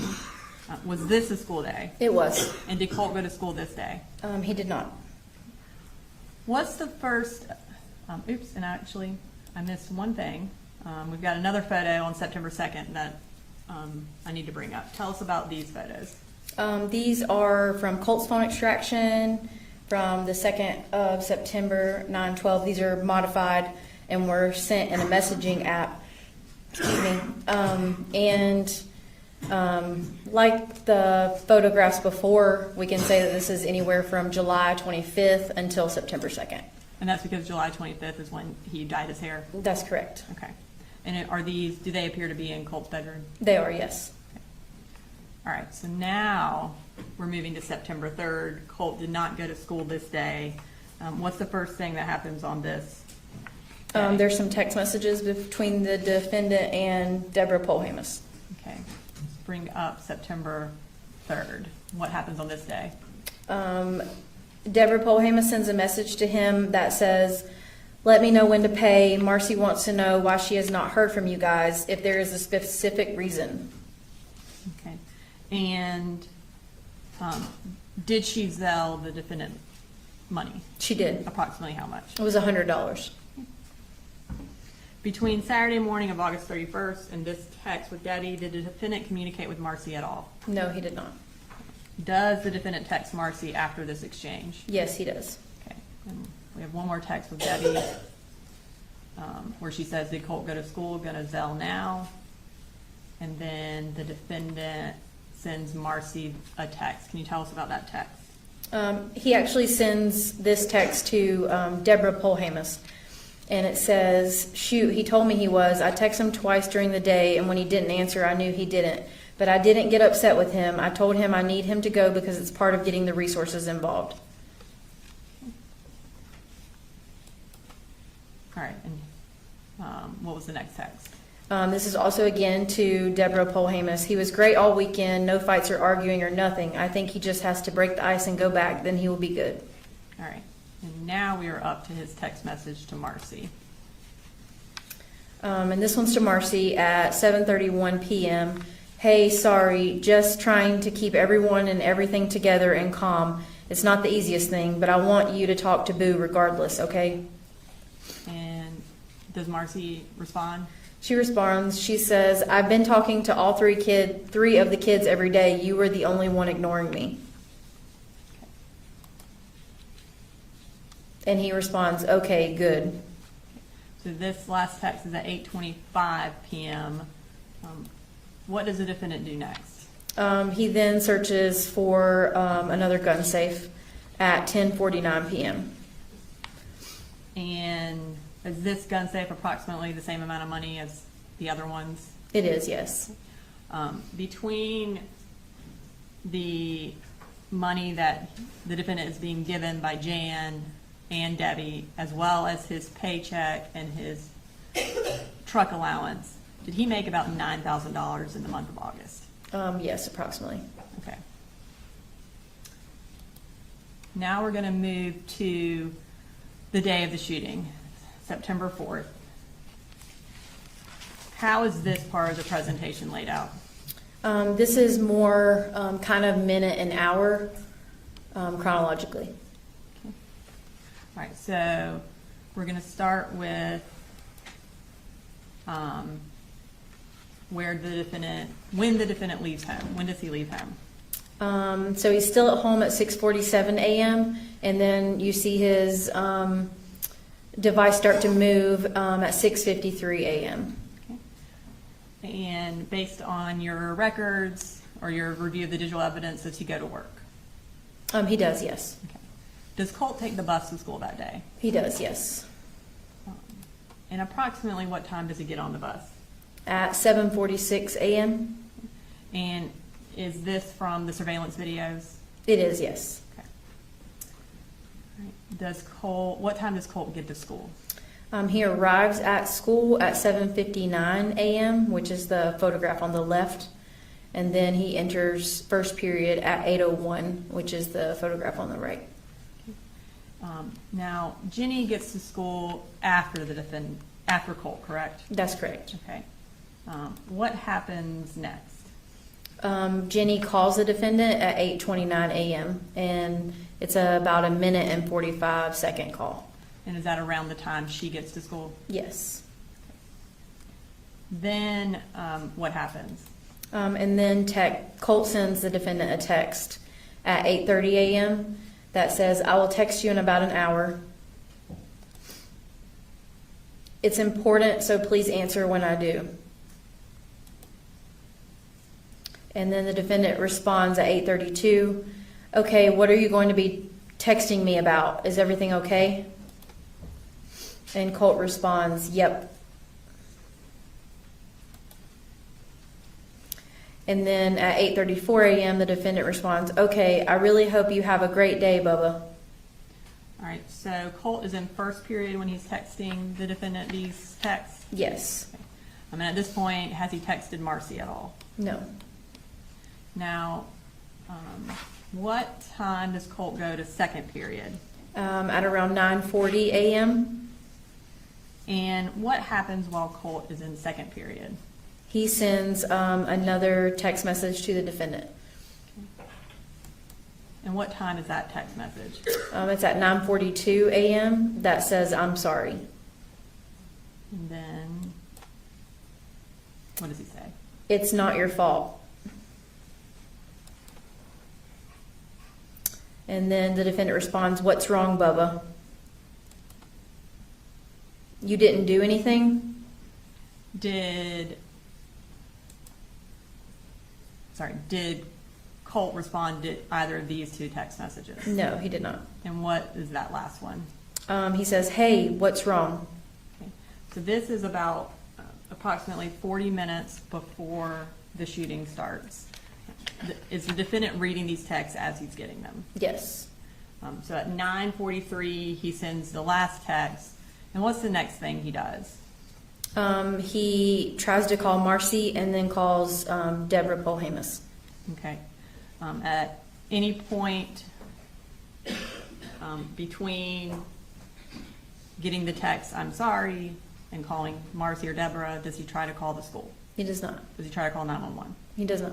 Okay. So what happens at 9:46? At 9:46, he tries to call Colt, and then at 9:48 a.m., he sends... Or this is Marcy. Oh, sorry. Marcy tries to call Colt, and he doesn't answer. And at 9:48, Marcy texts Colt, "Hope you're okay, Colty. Text me and let me know you're good." Okay.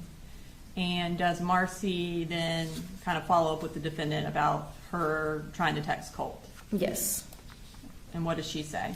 She texts the defendant, "No answer. I texted him too." And then he responds, "Tell your mama to text him." And where is the defendant at the time of these text messages? He was at work in Forsyth County. Okay. All right, so what happens next? At 9:50 a.m. is when Marcy calls Lisa Butler. And again, approximately how long was that phone call? It was approximately 8 minutes and 57 seconds. Okay. And so she gets off the phone with her around 9:59. Is that correct? Yes. Okay. So while they're on the phone, what happens? Colt leaves second period and he goes to the bathroom at 9:54 a.m. So at this point, has Colt texted Marcy? No, he has not. Does he then text Marcy while he's in the bathroom? He does. And what does he say? At 10:02 a.m., he sends a text to Marcy that says, "I'm sorry." And Marcy responds, "About what?" Does Colt respond to that text? Or I guess, what does Colt do instead of responding to Marcy's text? Does he text the defendant? I was about to say, I think he texts the defendant and doesn't respond to Marcy. Okay. And what time does he text the defendant? At 10:03 a.m., he says, "No, I love you and Jenny and Coley." And then says, "You're not to blame for any of it." And then at 10:04 a.m., he responds, "Any of what, Bubba? Please tell me you're okay right now, please." And at the time that the text comes in about know that I love you and Jenny and Coley, is the defendant still at work? He is, yes.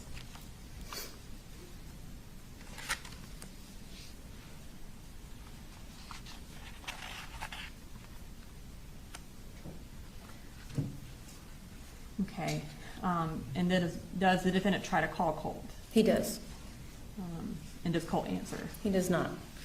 Does he try to call the school at this point? He does not. And so now we're at 10:10. Where is he located? Still at work in Forsyth County.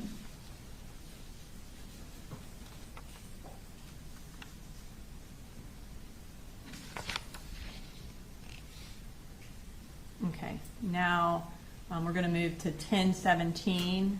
So we're still before the shooting, which starts at 10:22. What does Marcy send the defendant? At 10:17 a.m., she says, "You should probably go ahead and make arrangements to leave work. They're going to need you at the school." So she's telling him to leave work. Does he leave work? He does not. Okay, so at 10:22 he is still at work. Yes. And what happens at 10:22? Colt begins firing. Does the defendant attempt to send more text messages to Colt? He does. And what does he say? At 10:23, he says, "Hey, look, let me just come get you and we'll leave. Okay, don't worry about school, no trouble. I'll come pick you up and we'll go get some lunch and just take a second, okay? And we don't even have to go back to school, okay? You gave it a good try. We can do this online. Don't just let me come get you." And at 10:27, "Baba, just give me a call, please. Let me know you're okay and let them know in the office I'm going to check you out. Just let them know and I'll come get you. And look, we just go somewhere and kind of chill and relax. Let's get through today. We'll figure out what we got to do tomorrow. Please, will you please call me?" And where is the defendant at 10:38? He's still at work in Forsyth County. Okay. So the next conversation I'm going to pull up is between Jenny and defendant. In this first text, what time is this? This is earlier in the morning on September 4th, so this is 6:21 a.m. So she's just asking about going to Dollar General to get some gum. Other than that phone call we talked about at 8:29, is there any other communication between Jenny and the defendant between this text and the one we're about to see? No, there's not. Okay. And what does Jenny say? At 10:55 a.m., she says, "I'm scared." Okay. And what does the defendant say? He responds, "It's going to be okay." And based on your review of the evidence, is this before the news broke that the shooting had occurred? Yes, it is.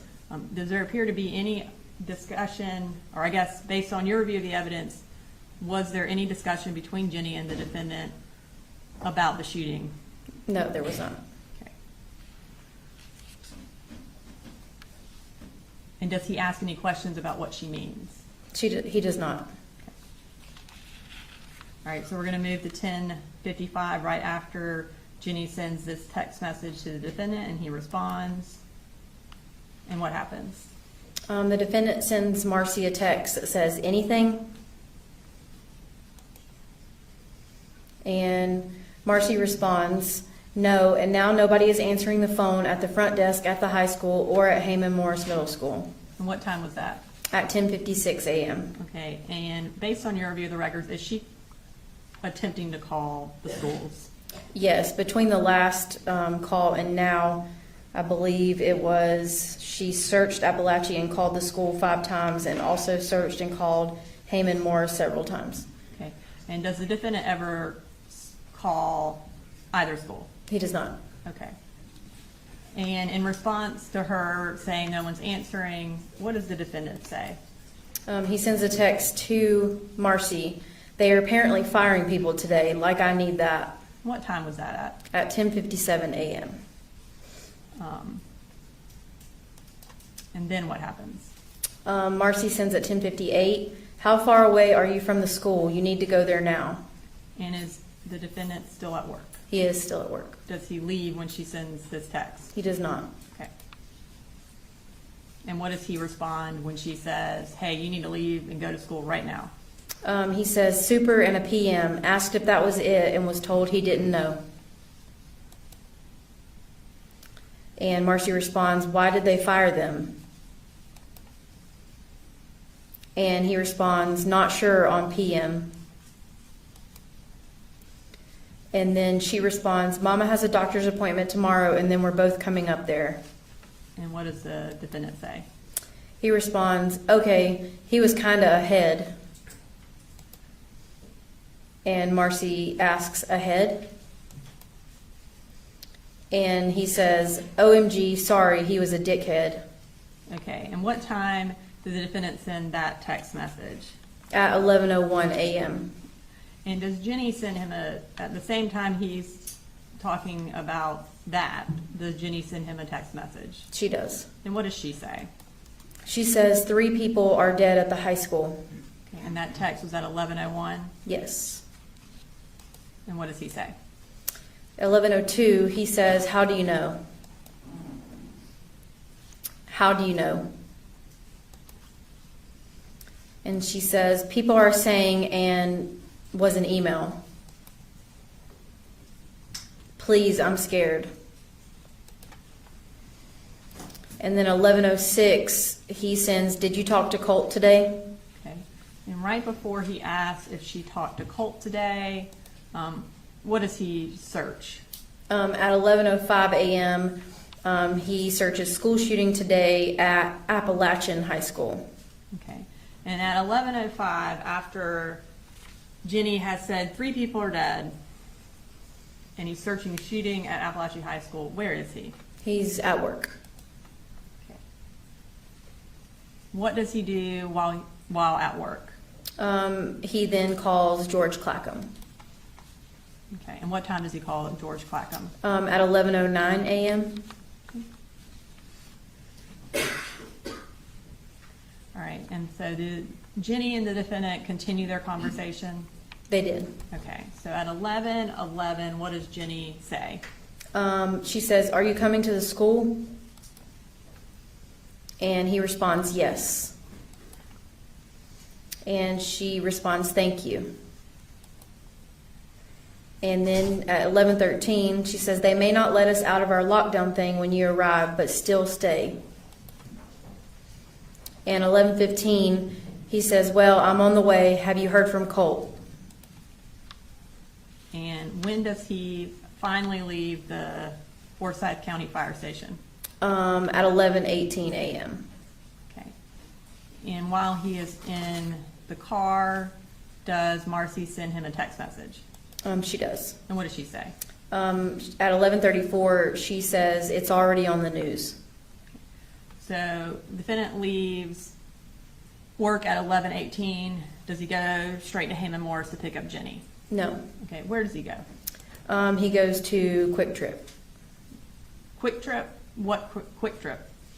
It is in Buford, on the way from work to his residence in Bethlehem. How long is he at the Quick Trip? From 11:45 to 11:52, so I think approximately 7 minutes. And does he buy something there? He does. And what, based on your review of the evidence, what does he buy? So in the bank records, it shows QT and it says inside. So it usually with gas stations will distinguish if you buy something inside or buy something outside on your bank records.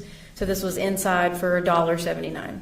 Okay, would that be consistent with the amount of a beverage or a drink? Yes, And did he buy any gas? he did not. Okay. So this is 11:45 to 11:52. He's at a gas station. And then do him and Jenny talk some more? Yes. So tell me about that. So at 12:19 p.m., he sends a text to Jenny. Jenny, have you talked to your brother? And at 12:19, she responds, no. And at 12:20, she says, but I think we are thinking the same thing, and I don't want to talk about it over text. And then at 12:20, yep, 10-4, I'll be here in just a few. Let me know when you're back in the building and when I can come get you. Okay. And where does he go? Does he go to Heyman Morris or does he go somewhere else? He does not go to Heyman Morris. He goes home And what time does he get home? at 12:27 p.m. Okay, so he arrives home at 12:27 p.m. What time does law enforcement arrive at his house? At 12:32 p.m. Okay, and what is this? How do you know it's 12:32 p.m.? This is a body cam from one of the deputies that arrived that day. Okay. After the defendant gets to the house and after deputies arrive, who does he call? He calls Marcy. And what time does he call her? He calls her at 12:38 p.m. and they talk for 5 minutes and 13 seconds.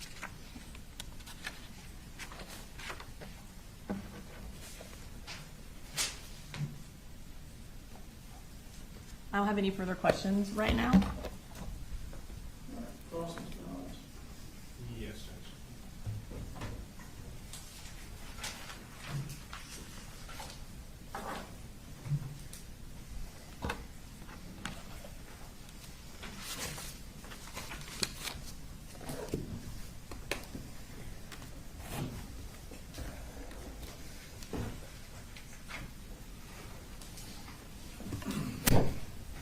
I got 1 second, Judge. Yes.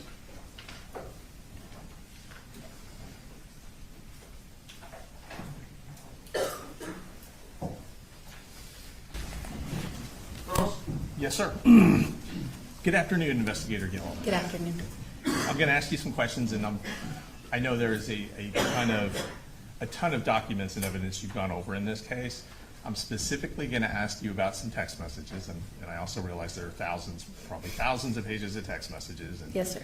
you probably remember 95% of them, if not more.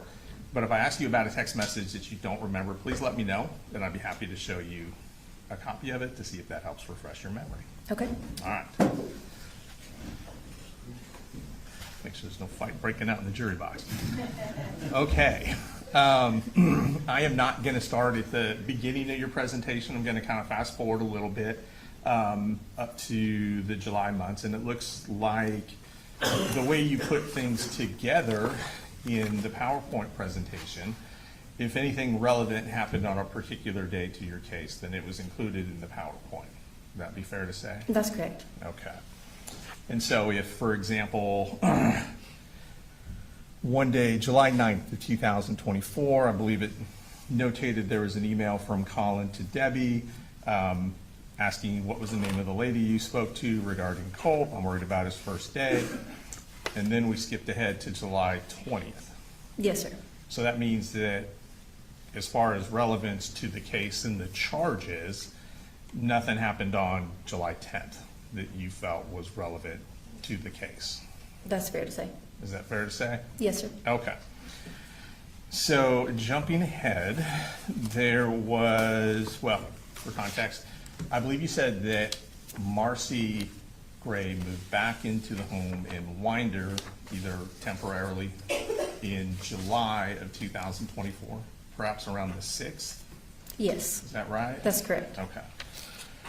And she remained in the home until August the 16th of 2024. Yes, that's correct. And then on the 16th, that's when her mom and dad drove up from Fitzgerald and picked her up. Yes, sir. Okay. So we heard about the argument between Colt and Marcy, where there are allegations about someone getting a gun and Marcy falling to the ground, and then we saw a picture of Marcy on the ground. Yes, sir. Right? Okay. I want to talk about that incident real briefly. So on that day, at the time of this altercation, Colin Gray was not at the home. Is that correct? That's correct. And Marcy Gray was at the home along with Colt and Jenny. I believe so, yes. Okay. And we saw some text messages as part of your presentation regarding, from Colt, that were sent to Colin. Yes, sir. And basically, those text messages would have been presumably Colt's version of what happened. Yes, Is sir. that fair to say? Yes, sir. All right. And then we also know that Marcy spoke with, I believe you said there was a phone call around the same time between Marcy and Colin Gray. I believe so. Okay. And then, do you recall there being text messages around the same time from Jenny to Colin? I do remember that, yes, sir. And those text messages also described what happened. Is that fair to say? Yes, sir. Okay. And going to, and I'm just going to, well, let me do this. Well, so I'm going to ask you about those text messages and just tell me if you remember these particular messages. So these start at August 15th on 2024 at 11:31. And they're going to be from Jenny Gray to Colin, just to kind of help you orient. Okay. So at that time, did Jenny text Colin and ask, did anyone else text you like Mama or Colt? Yes, sir. And Colin replied, yes, both. Is Yes. that right?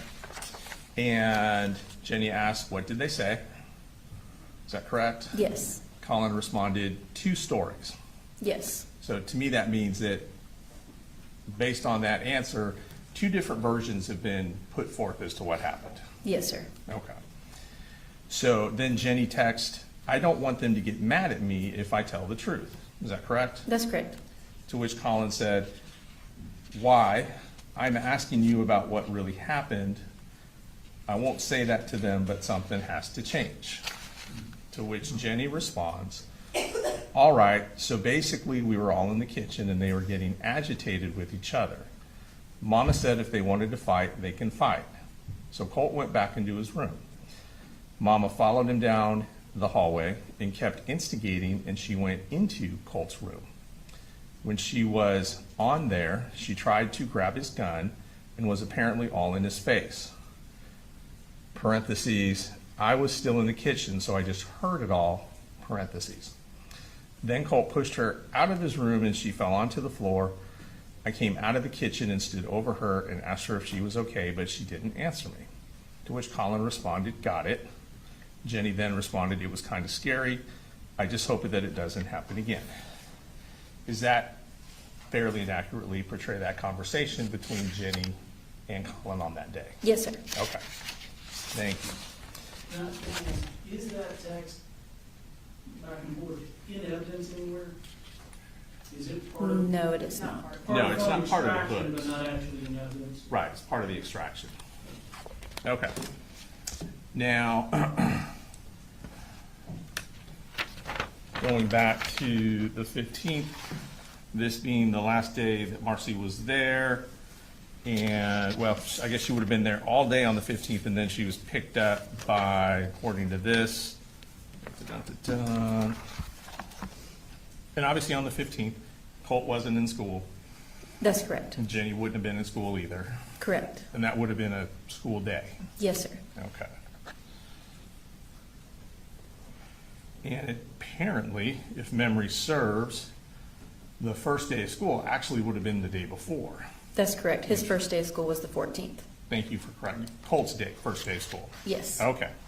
Which he had attended. Yes, sir. That wasn't the first day of the semester for Apalachee High School. That was simply the first day that Colt actually attended school. That's correct. Okay. And do you recall any text messages between Colt and Colin regarding that first day of school? I do. And is it fair to say that the text messages from Colt to Colin were positive about his first day in school? That's correct. Did he indicated that things were going good? Yes, sir. And his dad responded, thank you for this. I'm so happy, so damn proud of you. Yes, sir. Do you remember Colt responding to the likes of, well, basically saying, everyone is so mature. I do. Is that referring to the other students presumably? I guess so, yes, sir. Okay. He says, this being Colt, love it here, man. To which Colin responds, Colt, I swear I'm about to dang cry. You have no idea how much your happiness means to me. You are the man.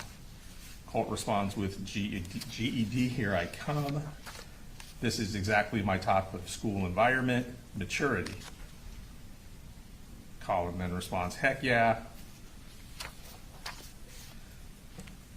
He responds, he being Colt, thoughts on dinner, celebratory maybe? Colin responds, hell yes, what's the request? And then Colt goes back to talking about school, saying, this guy across from me has my name, he's got a full beard, cool ass country boy, I'm thinking hamburger helper. To which Colin responds, done. Are there other instances in the text messages, if you can remember, where Colt texts Colin telling him he's at school when he's not? I do believe so, yes. Okay. You know if that was one time or more than one time? I recall at least one time. Okay.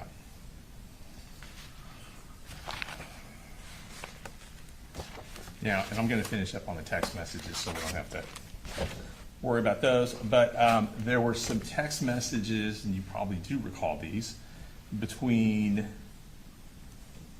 Colt Gray and Marcy on the 31st of August, referencing Colt's attempts to contact Nicholas Cruz.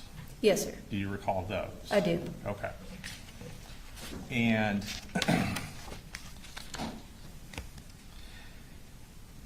just to go over the text, Colt tells Marcy, sent Nick another letter. We've been in account via Securus. Do you know what Securus is? I do. What is Securus? It's an account that's used by most, sometimes jail facilities or prison facilities that you can send emails and or calls or video visits through. We used to have Securus here in Barrow, but changed over a couple years back. Okay. So if you were on the outside of one of these facilities and wanted to communicate with an inmate, Securus is a platform that would allow you to do that. Yes, sir. Once you registered for it. Yes, sir. Okay. And Colt tells his mother, essentially that he sent Nicholas Cruz an email, Yes, sir. to which she responds, I didn't know you had sent him one already. Did he answer your first email? To which Colt responded, I sent them kind of at the same time about 3 days ago. They've both been approved. It's just a matter of them actually getting sent. To which Marcy responds, that's cool, 3 exclamation points. Colt says, I lied about my age, so don't worry about that. To which she responds, okay, what all did you say? Colt responded, I added some money to his commissary too. I told Dad it was a Steam game. To which Marcy responds, LOL, all caps, that's awesome. Do you recall that exchange between Marcy and Colt being in those text messages? I do. Yes, sir. Okay.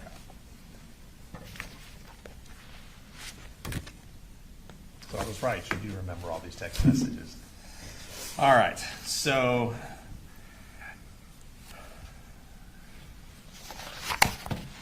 going back at the school calendar, we know that Colt attended school only for a couple of days during that semester. Is that That's right? correct. Yes, sir. And he lied to his dad at least once, if not more times, about being in school when he was at home. Yes, at least once. And we know that, for example, on the 16th, the day that Marcy was picked up by her parents, Colt was at home that day. He was, yes. And that was a school day as well. Yes.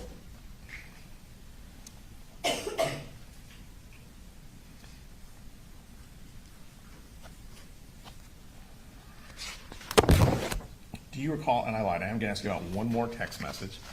Do you recall a text message or any text messages between Colin and Marcy? You mentioned the Saturday they were supposed to go to Advantage Behavioral. Yes, sir. Okay, that's the Saturday I'm referring to. one of the text messages you showed during your presentation talked about going camping at Blue Ridge. Yes. Is that correct? Yes, sir. Do you recall seeing any other text messages between Colin and Marcy about camping with the youngest child, Boo, that weekend? I don't remember specific text message. I do remember some search history back in July Okay. for some Lake Blue Ridge or Helen type searches. Okay. So, and on the 31st of August, to go back to when Miss Marcy Gray was speaking with Colt about the Nicholas cruise and the emails, there were not any text messages between Marcy Gray and Colin Gray referencing that conversation, were there? That's correct. And just to be fair, I think you said there were some phone calls, however, around that same time. Or was that later? I don't remember. I don't think there was any communication on the 31st. Let me check. Sure.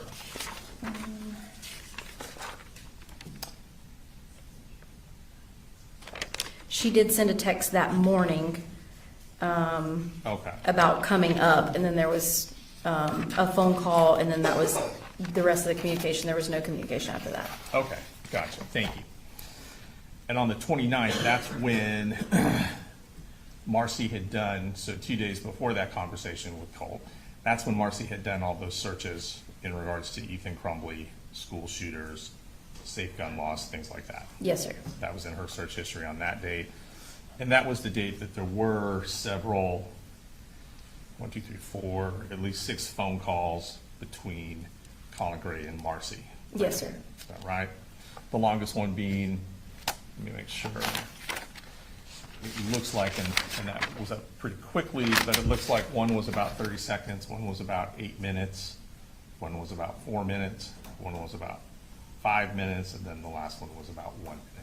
I think that's correct. Is that I think right? the first one might have been 14 or 11 minutes. But No, yes, by all around. means. Okay.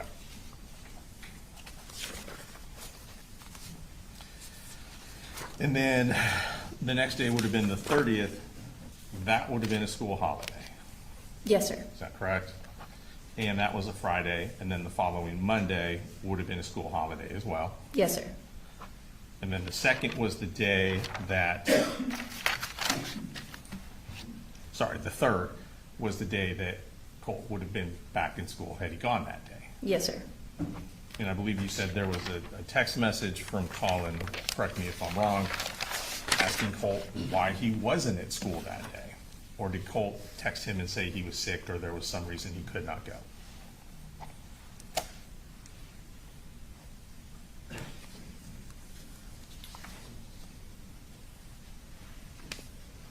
I don't remember the text on September 3rd, if there Okay. was any between the two. Gotcha.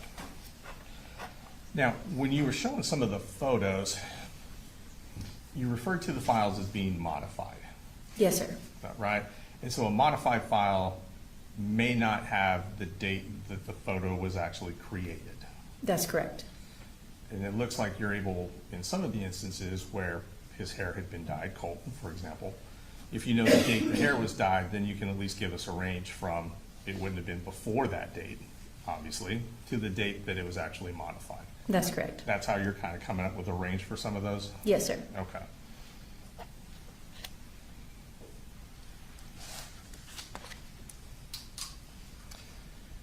After, so you went through Marcy's phone records, Marcy Gray's phone records. After that conversation on the 31st with Colt regarding speaking to Nicholas Cruz, there's no indication she called 911 or anything like that, is there? No, sir.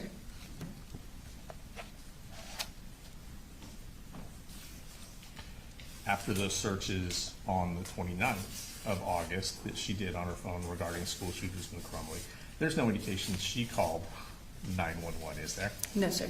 Okay.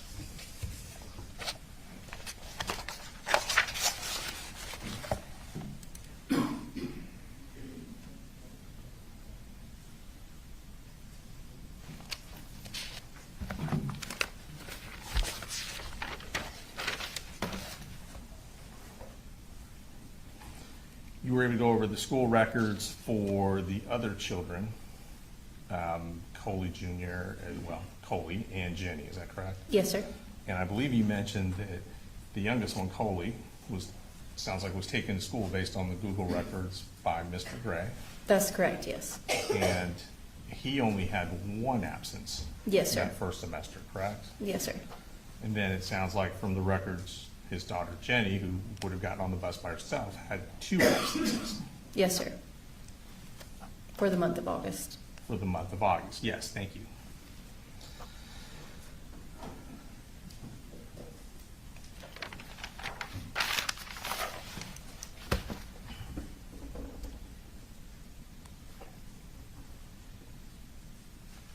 So Colt goes to school on the 14th. He sends his dad text messages that things are going well. And then there's the altercation with Marcy the very next day. Yes, sir, correct? that's correct.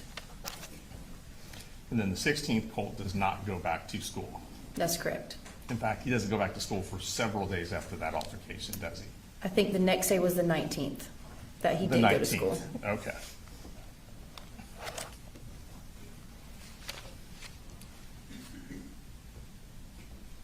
And it's clear from the text messages that you reviewed of Colin, that Colin clearly wants Colt to go to school. Yes, sir.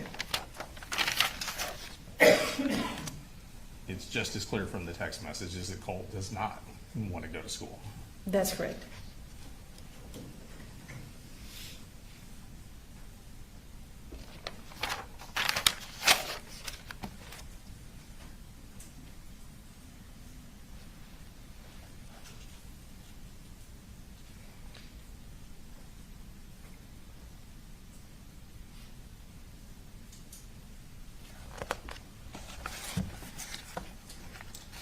Do you recall, so from the text message you put in the presentation, Debbie Palamas and Marcy Gray are scheduled to come up Saturday, which would have been, is it the 1st of September? The 31st The 31st, thank of you. August, yes, sir.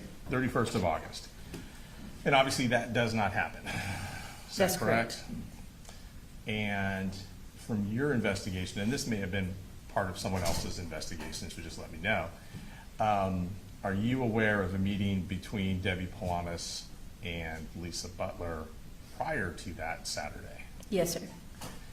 And at that meeting, from the emails that you were able to retrieve as part of your investigation, it's clear that there were supposed to be some services put in place for the beginning of that first week of September for Colt.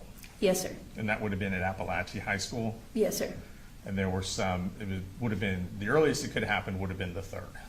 Yes, Because sir. Monday was the holiday. Yes, sir. Okay.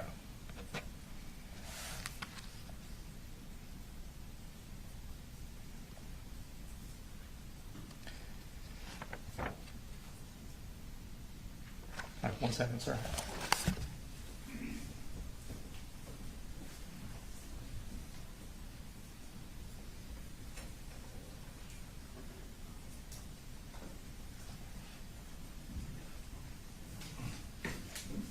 All right, just a couple more questions.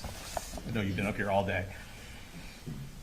From your review of the text messages, and we can just kind of cover that July to September of 2024, is it fair to say that Colin Gray texted Colt and or Jenny almost every day?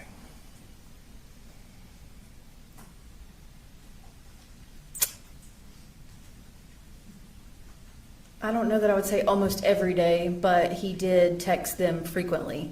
Okay, texted him frequently? Yes, sir.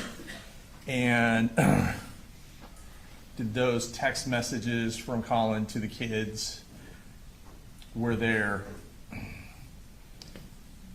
positive messages in some of those text messages? They were, yes, sir. Did he express how he loved his children He in those did. text messages? Yes, sir. That he was proud of his children? Yes, sir. That he was trying to get them to go to school? In a couple of them, yes. Okay. He was asking them how school was, how their days were? He did, yes. Okay. And he stated things like he was proud of them. He did. Okay. Okay. Thank you. No further questions. Any prerequisites for us? Just briefly. Yeah.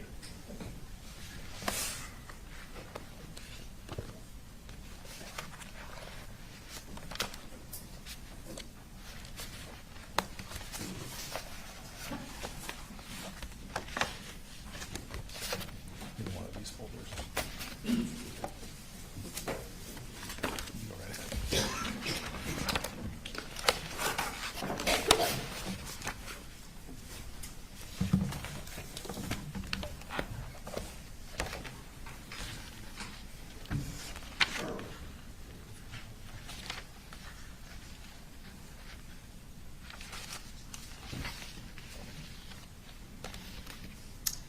Right, so in the course of the district attorney's office investigation, did we attempt to get jail calls when Marcy was incarcerated in Ben Hill between her and the defendant?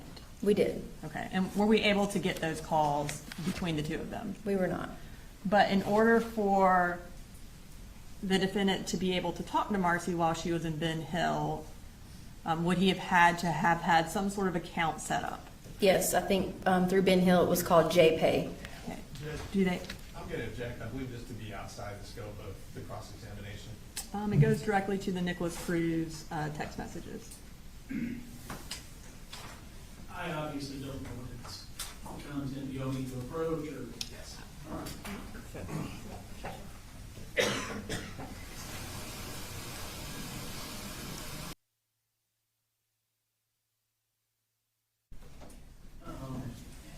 I think there was an objection that we just approached on. Do I need to rule on anything? No, I'll withdraw the objection based on. Yes, and I'm just going to show Ms. Gilleland to refresh her recollection about what platform Ben Hill uses.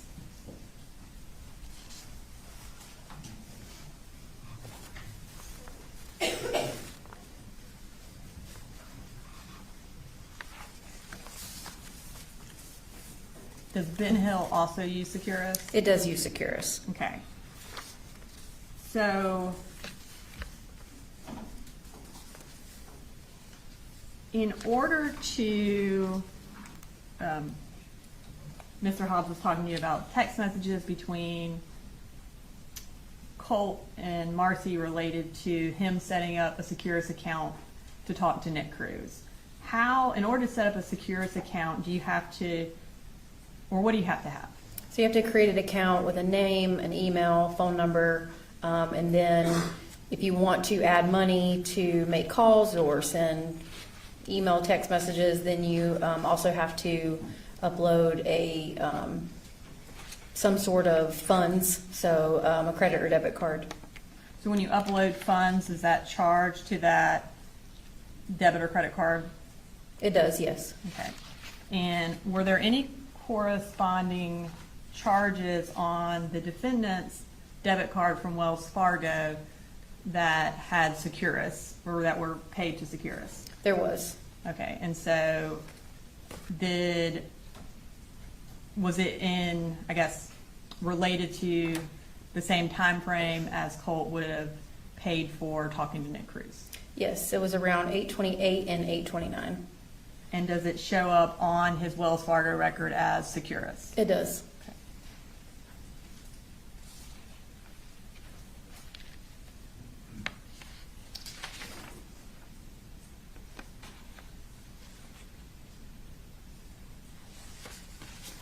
Okay,